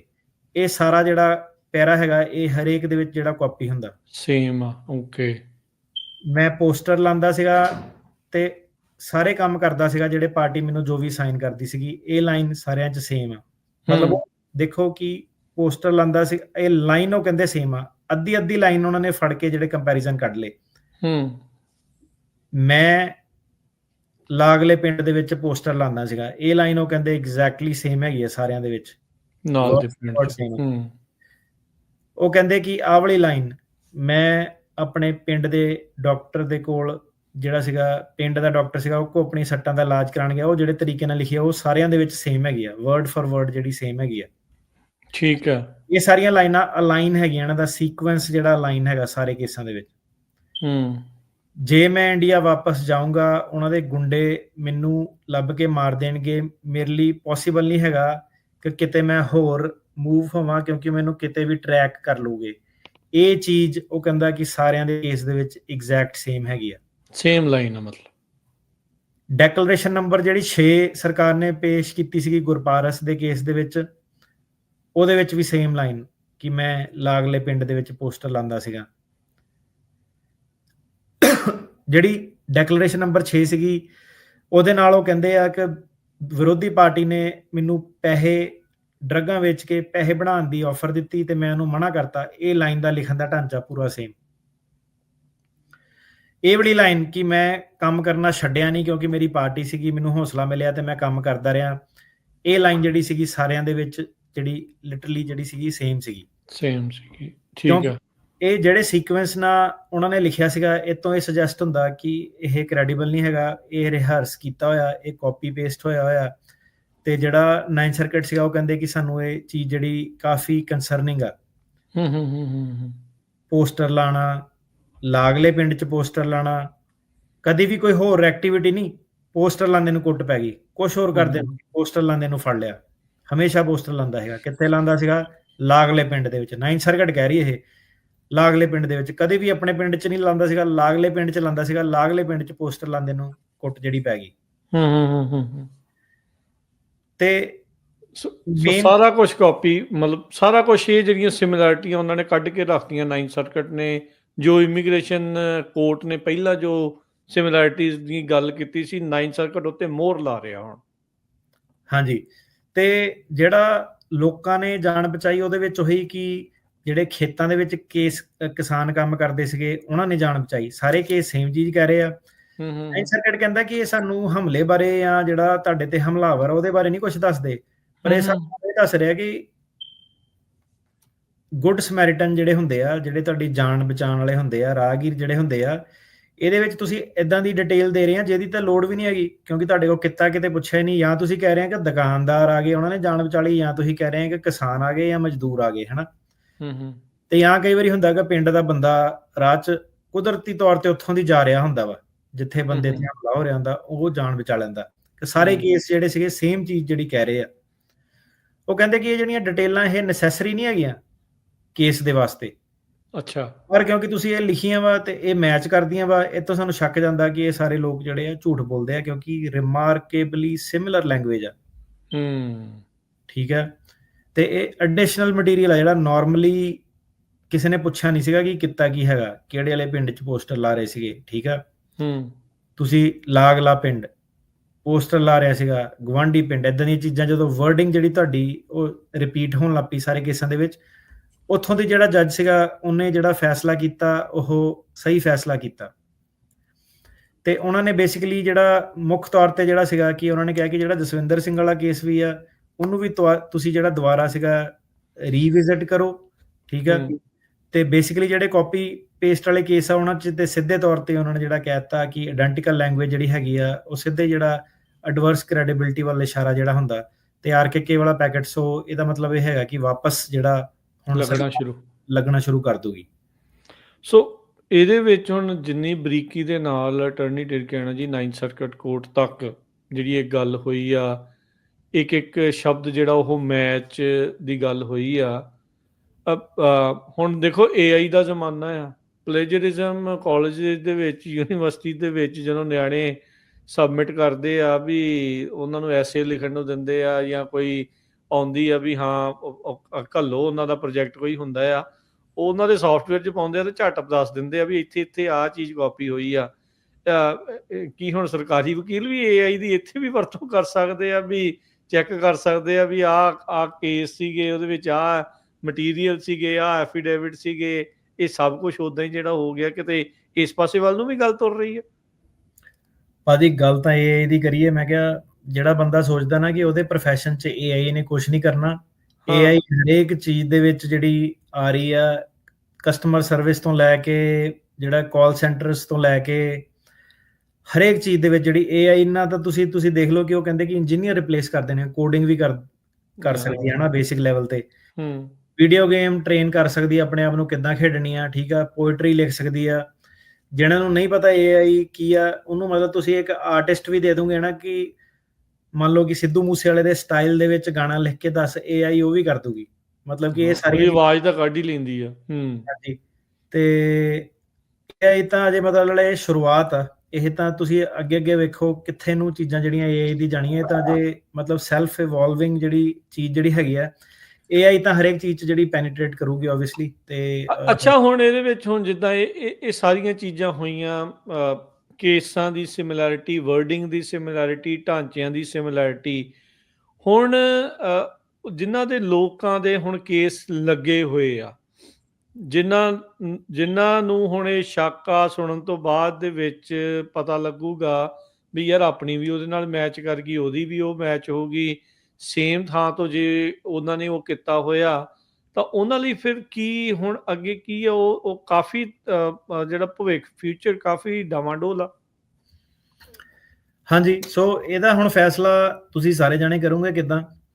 ਮੈਂ ਤੁਹਾਨੂੰ ਸਿਰਫ ਇੱਕ ਫੈਕਟ ਦੱਸ ਸਕਦਾ ਕੀ ਸੀਗਾ, ਕਿ ਜਦੋਂ ਮੈਂ ਕੰਮ ਸ਼ੁਰੂ ਕੀਤਾ ਸੀਗਾ ਨਾ, ਬੜੇ ਜਾਣੇ ਉੱਠ ਕੇ ਚਲੇ ਜਾਂਦੇ ਸੀਗੇ, ਅੱਛਾ ਜੀ ਕਹਾਣੀ ਨਹੀਂ ਦੱਸਣੀ, ਤੁਸੀਂ ਲਿਖਣੀ ਨਹੀਂ। ਮੈਂ ਕਿਹਾ ਨਹੀਂ, ਅਨਐਥੀਕਲ ਆ, ਲਾਇਰ ਇਦਾਂ ਦੇ ਕੰਮ ਨਹੀਂ ਕਰ ਸਕਦਾ, ਰਾਈਟ।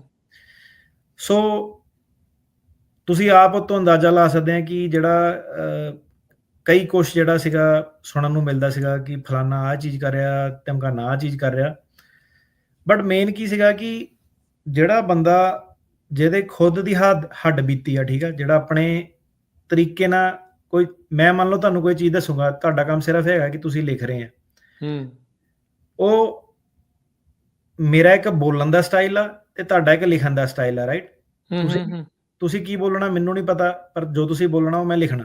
ਹੂੰ ਹੂੰ ਹੂੰ ਸੋ ਉਹਦੇ ਵਿੱਚ ਜਿਹੜਾ ਕੀ ਸੀਗਾ ਕਿ ਤੁਹਾਡੇ ਵਰਡਸ ਪੇਪਰ ਦੇ ਉੱਤੇ, ਹਨਾ, ਕਿ ਜਿਹੜਾ ਬੰਦਾ ਉਹਦੀ ਹੱਡ ਬੀਤੀ ਬੰਦਾ ਪੇਪਰ ਤੇ ਲਿਖ ਰਿਹਾ, ਇੱਕ ਉਹ ਹੂੰ ਚੀਜ਼ ਆ। ਇੱਕ ਚੀਜ਼ ਹੈਗੀ ਕਿ ਇੰਟਰਪ੍ਰੈਟਰ, ਪੈਰਾਲੀਗਲ ਜਿਹੜੇ ਉਹ ਸੀਗੇ, ਤੇ ਹੁਣ ਇਹਦੇ ਵਿੱਚ ਕੱਲਾ ਇੰਟਰਪ੍ਰੈਟਰ ਪੈਰਾਲੀਗਲਾਂ ਦਾ ਕਸੂਰ ਕੱਢੀ ਜਾਈਏ ਉਹ ਵੀ ਗੱਲ ਗਲਤ ਆ। ਉਹ ਵੀ ਜਿਹੜੇ ਲੋਕੀ ਜਿਹੜੇ ਜਾਂਦੇ ਆ, ਠੀਕ ਆ, ਜਿਹੜੇ ਕਹਿੰਦੇ ਆ ਕਿ ਬੋਲਣਾ ਨਹੀਂ ਕੁਝ, ਇਹ ਸਾਰੀਆਂ ਚੀਜ਼ਾਂ ਨੇ ਜਿਹੜਾ ਸੀਗਾ over a period of years ਜਿਹੜਾ ਸੀਗਾ ਆਰਕੇਕੇ ਨੂੰ ਜਿਹੜਾ ਸੀਗਾ ਜਨਮ ਦਿੱਤਾ, ਠੀਕ ਆ। ਹੂੰ ਉਹ ਜੱਜਾਂ ਨੇ ਜਿਹੜੀਆਂ ਤਰੀਕਾਂ ਵੇਖਣੇ ਸ਼ੁਰੂ ਕੀਤੀਆਂ ਕਿ ਲੈ ਬਈ ਹਰੇਕ ਬੰਦਾ ਹੀ 2 ਹਮਲੇ, ਪੋਸਟਰ, ਪੁਲਿਸ ਨੇ ਮਨਾ ਕਰਤਾ, ਜਿਹੜੀ ਤੁਹਾਨੂੰ ਮੈਂ ਚੀਜ਼ ਦੱਸ ਕੇ ਹਟਿਆ, ਰਾਈਟ? ਹੂੰ ਇਹਦੇ ਵਿੱਚ ਮਾੜਾ ਕੌਣ ਵੱਜਦਾ ਸੀਗਾ? ਮਾੜਾ ਵੱਜਦਾ ਸੀਗਾ ਮੈਂ, ਕਿ ਮੈਂ ਆ ਕੇ ਤੁਹਾਨੂੰ ਇਨਫੋਰਮੇਸ਼ਨ ਦੇ ਰਿਹਾ, ਦੱਸ ਰਿਹਾ। ਉਹਦੇ ਵਿੱਚ ਕੀ ਸੀਗਾ ਕਿ ਕਮੈਂਟਾਂ-ਕਮੂੰਟਾਂ 'ਚ ਵੀ ਤੁਸੀਂ ਦੇਖੋ ਕਿ ਬੜੇ ਨਿਕੰਮੇ ਜਿਹੇ ਵਿਅਕਤੀ ਜਿਹੜੇ ਉਹਨਾਂ ਨੇ ਲੱਤ ਖਿੱਚ ਦੇਣੀ, ਲੈ ਯਾਰ ਏਦਾਂ ਬੋਲਤਾ, ਓਦਾਂ ਬੋਲਤਾ, ਠੀਕ ਆ। ਕਈਆਂ ਨੇ ਬੁਰਾ ਬਣਾ ਜਾਣਾ ਬਿਨਾਂ ਮਤਲਬ ਦੇ, ਠੀਕ ਆ, ਕਿ ਪਤਾ ਨਹੀਂ ਕੀ ਬੋਲੀ ਜਾਂਦੇ ਆ। ਸੱਚ ਕੀ ਹੁੰਦਾ ਕਿ ਹੁੰਦਾ ਸੁਣਨਾ ਕੌੜਾ। ਹੂੰ ਜਦੋਂ ਨਵੇਂ ਆਏ ਸੀਗੇ ਤੁਸੀਂ ਲਾ ਲਓ ਕਿ ਪਿਛਲੇ ਉਹਦੇ ਵਿੱਚ ਆ ਕੇ ਨਿਊਜ਼ ਵੀ ਸ਼ੇਅਰ ਕਰਨੀ, ਠੀਕ ਆ, ਆਪਣਾ ਟਾਈਮ ਵੀ ਕੱਢਣਾ ਕਿ ਦੱਸਣਾ, ਫਿਰ ਜਨਤਾ ਦੁਖੀ। ਮਤਲਬ ਕਿ ਕਿਸੇ ਨੂੰ ਬੰਦੂਕ ਰੱਖ ਕੇ ਤਾਂ ਕਿਸੇ ਨੂੰ ਬਿਠਾਇਆ ਨਹੀਂ ਕਿ ਗੱਲ ਸਾਡੀ ਸੁਣੋ। ਜੀ ਪਰ ਇਹ ਹੈ ਕਿ ਫॉर व्हाटएवर ਰੀਜ਼ਨ, ਹਨਾ, ਕਿ ਨੈਗੇਟਿਵ ਨਿਊਜ਼ ਆ, ਇਹ ਹੈ ਉਹ ਹੈ। ਪਰ ਤੁਸੀਂ ਦੇਖੋ ਕਿ ਐਂਡ ਆਫ ਦਾ ਡੇ ਕੀ ਸੀਗਾ ਕਿ ਜਿਹੜੀ ਚੀਜ਼ ਐਂਡ ਆਫ ਦਾ ਡੇ ਜਿਹੜੀ ਚੀਜ਼ ਸੀਗੀ ਆਉਣ ਤੋਂ ਪਹਿਲਾਂ ਉਹਦੇ ਪ੍ਰੈਡਿਕਟ ਕੀਤੀ ਸੀਗੀ, ਯਾਰ ਨਾ ਡੀਯੂਆਈ ਵਗੈਰਾ ਲਓ, ਉਧਰ ਨੂੰ ਲਓ, ਤੁਸੀਂ ਹੁਣ ਜਾ ਕੇ ਮੇਰੇ ਉਹਲੇ ਸੁਣੋ ਤੇ ਜੋ ਹੋ ਰਿਹਾ ਫਿਰ ਮੈਨੂੰ ਦੱਸੋ ਕਿ ਮੈਂ ਸਹੀ ਕਿਹਾ ਸੀਗਾ ਕਿ ਨਹੀਂ ਸਹੀ ਕਿਹਾ ਸੀਗਾ। ਉਹਨੂੰ ਸੁਣੋ। ਉਹਦੇ ਵਿੱਚ ਸਿੰਪਥੀ ਵੋਟ ਲੈਣ ਵਾਲੇ ਵੀ ਬੜੇ ਵਕੀਲ ਸੀਗੇ, ਹੌਸਲਾ ਦੇਣ ਵਾਲੇ ਵੀ ਵਕੀਲ ਬੜੇ ਜ਼ਿਆਦਾ ਸੀਗੇ। ਤੁਸੀਂ ਵੇਖੋ ਹੁਣ ਕਿ ਕੌਣ ਸਹੀ ਸੀਗਾ, ਕੌਣ ਗਲਤ ਸੀਗਾ। ਤੁਹਾਡੇ ਕੋਲ ਇੱਕ ਕੰਪੈਰੀਟਿਵ ਪੁਆਇੰਟ ਜਿਹੜਾ ਹੈਗਾ। ਜਿਹੜੀ ਤੁਹਾਨੂੰ ਆਰਕੇਕੇ ਵਾਲੀ ਵੀ ਚੀਜ਼ ਕਹੀ ਸੀਗੀ, ਪੁਰਾਣੀਆਂ ਸਾਰੀਆਂ ਸੁਣੋ, ਠੀਕ ਆ, 2395 ਨੂੰ ਸੁਣੋ, ਸਾਰੀ ਜਿਹੜੀ ਸੀਗੀ ਕਿੱਦਾਂ ਸੀਗਾ। ਤੁਸੀਂ ਹਿਸਟਰੀ ਦੇਖਿਆ ਕਰੋ। ਤੁਸੀਂ ਇਹ ਨਹੀਂ ਕਿ ਸ਼ਾਰਟ ਫਾਰਮ ਕਿਸੇ ਨੇ ਟਿਕਟੌਕ ਦੀ ਵੀਡੀਓ ਪਾਤੀ, ਉਹਦੇ ਬੰਦੇ ਦੇ ਮਗਰ ਤੁਸੀਂ ਲੱਗ ਜਾਓ, ਠੀਕ ਆ। ਰਿਐਲਿਟੀ ਜਾਣੋ, ਇਹ ਰਿਐਲਿਟੀ ਆ। 9th ਸਰਕਟ ਦਾ ਇਹ ਡਿਸੀਜਨ ਆ ਇਹ।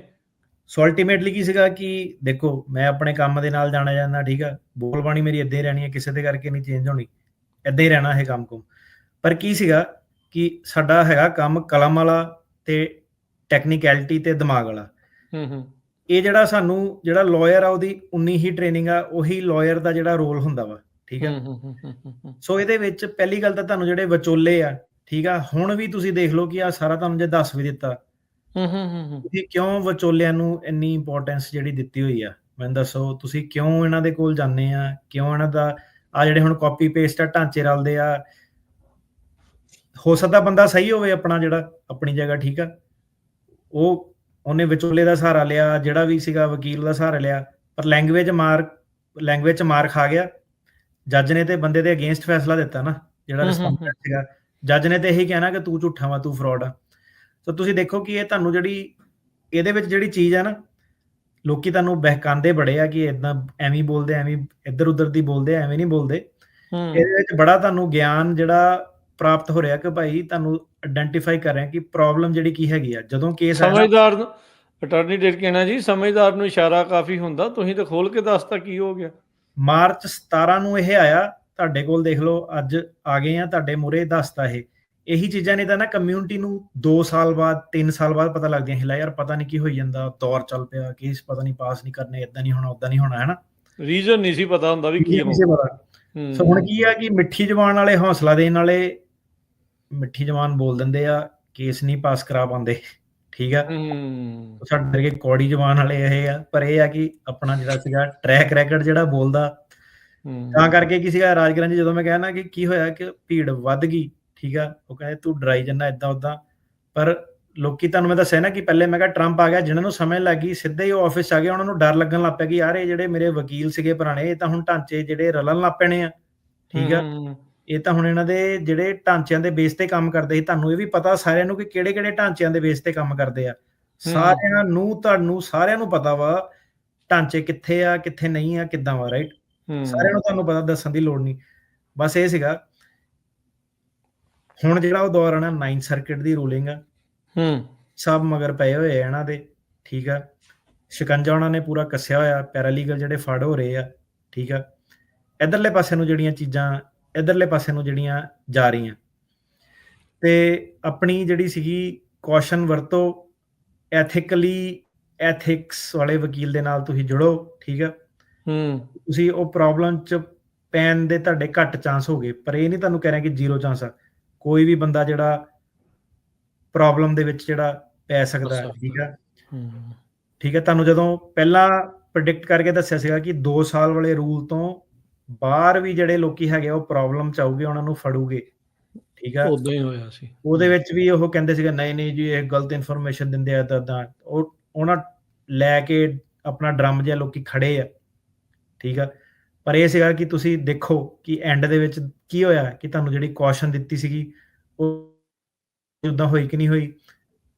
ਹੁਣ ਕੀ ਹੁੰਦਾ ਕਿ ਜਦੋਂ ਵੀਡੀਓ ਪੈ ਜਾਂਦੀ ਆ, ਉਹ ਪੈ ਜਾਂਦਾ, ਉਸ ਤੋਂ ਬਾਅਦ ਬੜੇ ਕਾਪੀ ਕੈਟ ਜਿਹੜੇ ਆ ਜਾਂਦੇ ਆ, ਠੀਕ ਆ। ਥੋੜੀ ਜੀ ਸੌਫਟ ਕਾਰਡ, ਸਿੰਪਥੀ ਕਾਰਡ ਜਿਹੜਾ ਵੇਚਣ ਵਾਲਾ, ਇਹਨੂੰ ਪੂਰੇ ਨੂੰ ਸੁਣੋ, ਇਹਨੂੰ ਪਲੀਜ਼ ਕੱਟ ਕੇ ਤੋੜ ਮਰੋੜ ਕੇ ਜਿਹੜੀ ਵੀਡੀਓ ਨਾ ਪਾਇਓ, ਠੀਕ ਆ। ਜਿਹੜੇ ਤੋੜ ਮਰੋੜ ਕੇ ਪਾਉਂਦੇ ਵੀ ਆ ਨਾ, ਉਹਨਾਂ ਨੂੰ ਵੀ ਕਹੋ ਕਿ ਭਾਈ ਜੇ ਹਿੰਮਤ ਆ ਨਾ ਪੂਰੀ ਵੀਡੀਓ ਪਾ ਕੇ ਕੰਟੈਂਟ ਜਿਹੜਾ ਕਰ, ਕਿਉਂਕਿ ਹੁਣ ਇੰਨੀਆਂ ਸਾਰੀਆਂ ਤੁਹਾਨੂੰ ਚੀਜ਼ਾਂ ਵਿੱਚੋਂ ਦੀ ਦੱਸੀਆਂ, 9th ਸਰਕਟ ਦੇ ਜਿਹੜੇ ਵਰਡ ਦੱਸੇ ਆ, ਜਦੋਂ ਛੋਟੀ ਕੱਟ ਕੇ ਬੰਦਾ ਕਲਿੱਪ ਪਾਉਂਦਾ ਨਾ, ਉਹਦਾ ਕੋਈ ਹੋਰ ਮਤਲਬ ਨਿਕਲਦਾ ਵਾ। ਪੂਰੀ ਚੀਜ਼ ਨੂੰ A to Z ਸੁਣਿਆ ਕਰੋ। ਲੌਂਗ ਫਾਰਮੈਟ ਸ਼ੋਅ ਆ ਸਾਡਾ, ਐਵਰੀ ਸੈਟਰਡੇ, ਸਿਰਫ ਤੇ ਸਿਰਫ ਪੰਜਾਬੀ ਰੇਡੀਓ US। ਅਟਰਨੀ ਟਰਗੇ ਥੋੜੇ ਜਿਹੇ ਕੁਝ ਗੱਲਾਂ ਜਿਹੜੀਆਂ ਇਹਦੇ ਵਿੱਚ ਹੋਰ ਫੋਲੋ ਅਪ ਦੇ ਲਈ ਜਿਹੜਾ ਉਹ ਮੈਂ ਕਰਨਾ ਚਾਹੁੰਦਾ, ਕਈਆਂ ਦੇ ਮਨਾਂ 'ਚ ਵੀ ਉਹ ਜਿਹੜੇ ਉਹ ਸਵਾਲ ਜਿਹੜੇ ਉਹ ਹੋਣਗੇ। ਤੁਸੀਂ ਸ਼ੁਰੂਆਤ 'ਚ ਕਿਹਾ ਵੀ ਹੁਣ ਜਿਹੜੀ ਪ੍ਰਸ਼ਾਸਨ ਆ ਉਹ ਤਾਂ ਅੱਗੇ ਨਹੀਂ ਲਾਅ ਫੋਲੋ ਕਰਦੀ। ਉਹ ਦੇਖੋ ਕਿੱਦਾਂ ਫੈਡਰਲ ਜੱਜ ਦੇ ਨਾਲ ਪੇਚਾ ਪਿਆ ਆ, ਉਹ ਇੰਪੀਚ ਕਰਨ ਦੀਆਂ ਗੱਲਾਂ, ਚੀਫ ਜਸਟਿਸ ਰੋਬਰਟ ਤੱਕ ਦੇ ਜਿਹੜੇ ਉਹ ਬਿਆਨ ਇਹਨਾਂ ਚੀਜ਼ਾਂ ਦੇ ਵਿੱਚ ਆ ਰਹੇ ਆ। ਤਾਂ ਉਹਨਾਂ ਨੂੰ ਧਰੀ ਧਰਾਈ ਪਲੇਟ ਦੇ ਵਿੱਚ ਚੀਜ਼ ਮਿਲ ਗਈ ਹੈ ਵੀ ਆਪਾਂ ਬੰਦੇ ਨੂੰ ਰੋਕਣਾ ਕਿੱਦਾਂ।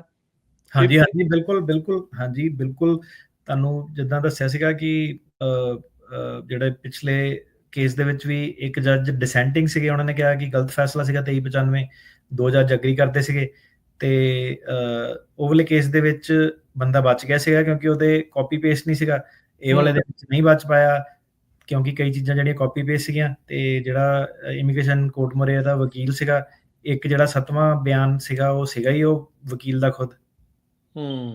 ਅੱਛਾ, ਹੁਣ ਇਹਦੇ ਵਿੱਚ ਇਹ ਵੀ ਹੋਇਆ ਵੀ ਜਦੋਂ ਇਹ ਚੀਜ਼ ਹੋਇਆ, ਜਦੋਂ ਬੰਦਾ ਨਾਨ ਕ੍ਰੈਡੀਬਲ ਸਾਬਤ ਹੀ ਹੋ ਗਿਆ, ਉਹਦੇ ਬਾਕੀ ਜਿਹੜੇ ਐਫੀਡੇਵਿਟ ਆ ਉਹ ਸਾਰੇ ਜ਼ੀਰੋ ਹੋ ਗਏ। ਹੁਣ ਕੀ ਸੀਗਾ ਕਿ ਮੰਨ ਲਓ ਉਹਦੀ ਕ੍ਰੈਡੀਬਿਲਿਟੀ ਡਿਟਰਮੀਨੇਸ਼ਨ ਐਫੀਡੇਵਿਟ ਜ਼ੀਰੋ ਹੋ ਗਿਆ, ਠੀਕ ਹੈ, ਉੱਤੇ ਸ਼ੱਕ ਪੈ ਗਿਆ ਜੱਜ ਨੂੰ ਕਿ ਇਹਦੇ ਬੇਸ ਤੇ ਮੈਂ ਡਿਨਾਈ ਕਰ ਸਕਦਾ, ਹੈ ਨਾ। ਪਰ ਜਿਹੜੇ ਬਾਕੀ ਚੀਜ਼ਾਂ ਹੋ ਗਈਆਂ, ਹੁਣ ਮੰਨ ਲਓ ਕਿ ਕਿਸੇ ਦੇ ਕੋਲ ਵੀਡੀਓ ਹੀ ਹੈਗੀ, ਉਹਨਾਂ ਕੋਲ ਧੱਕਾ ਹੋਇਆ, ਲੱਤ ਵੱਢਤੀ ਕਿਸੇ ਦੀ, ਵੀਡੀਓ ਹੀ ਉਹਦੇ ਕੋਲ ਹੈਗੀ ਹੈ, ਠੀਕ ਆ। ਹੁਣ ਉਹ ਪਰ ਉਹ ਚੀਜ਼ ਤਾਂ ਫਿਰ ਵੀ ਐਵੀਡੈਂਸ਼ਰੀ ਵੈਲਿਊ ਉਹਦੀ ਹੈਗੀ ਨਾ। ਤੇ ਫਿਰ ਵੀ ਜੇ ਬੰਦੇ ਕੋਲ ਇੱਕ ਮੌਕਾ ਹੁੰਦਾ ਕਿ ਜੇ 50% ਤੋਂ ਜ਼ਿਆਦਾ ਚਾਂਸ ਤੇਰਾ ਹੈਗਾ ਵਿਦਹੋਲਡਿੰਗ ਆਫ ਰਿਮੂਵਲ, ਕੈਟ ਰਿਲੀਫ, ਹੋਰ ਆਪਸ਼ਨਸ ਜਿਹੜੀਆਂ ਨਿਕਲ ਜਾਂਦੀਆਂ, ਹੈ ਨਾ, ਕਿ ਜੇ ਬੰਦੇ ਨਾਲ ਕਿਸੇ ਨਾਲ ਟੌਰਚਰ ਹੋਇਆ ਉਹ ਸਾਬਤ ਕਰ ਦੇਵੇ, ਤੇ ਉਹਨੂੰ ਮਤਲਬ ਕਿ ਉਹ ਡਿਫਰੈਂਟ ਫਾਰਮ ਆਫ ਜਿਹੜਾ ਰਿਲੀਫ ਹੈਗਾ। ਠੀਕ ਆ। ਸੋ ਹੁਣ ਇਹੋ ਜਿਹੇ ਕੇਸਾਂ ਦਾ ਭਵਿੱਖ ਤੁਹਾਨੂੰ ਕੀ ਲੱਗਦਾ ਆ ਵੀ ਕੀ ਹੋਣ ਜਾ ਰਿਹਾ? ਕੀ ਇਹ ਵਾਲੇ ਕੇਸ ਹੁਣ ਜਿੱਦਾਂ 6 ਮਹੀਨੇ ਤੁਹਾਡੇ ਜਿਹੜੇ ਉਹ ਕੇਸ ਜਿੱਤਣ ਦੇ ਕਰਕੇ RKK ਦੇ ਪੈਕਟ ਨਹੀਂ ਲੱਗੇ, ਕਿਤੇ ਕੋਈ ਉਹ ਪੁਰਾਣੇ ਕੇਸ ਦੁਬਾਰਾ ਤਾਂ ਨਹੀਂ ਖੁੱਲ ਸਕਦੇ? ਨਹੀਂ, ਪੁਰਾਣੇ ਕੇਸ ਤਾਂ ਹੁਣ ਮਤਲਬ ਡਿਪੈਂਡ ਕਰਦਾ, ਅਪੀਲ ਪੂਲ ਦੀ ਟਾਈਮਲਾਈਨ ਜਿਹੜੀ ਚਲੀ ਗਈ ਆ, ਮੋਸ਼ਨ ਟੂ ਰੀਓਪਨ ਕਰੂਗੇ, ਪਰ ਉਹਨਾਂ ਕੋਲ ਨਵੇਂ ਕੇਸ ਹੀ ਜਿਹੜੇ ਲੋਕੀ ਇੰਨੇ ਹੈਗੇ ਆ, ਉਹਨਾਂ ਤੇ ਇੰਨੀ ਜਿਹੜਾ ਟਾਈਮ ਉਹਨਾਂ ਤੇ ਲੱਗਣਾ ਹੁਣ। ਸੋ ਨਵਿਆਂ ਦੇ ਮਗਰ ਜਿਹੜੇ ਜਾਊਗੇ, ਪੁਰਾਣੇ ਕੇਸ ਆਫ ਕੋਰਸ।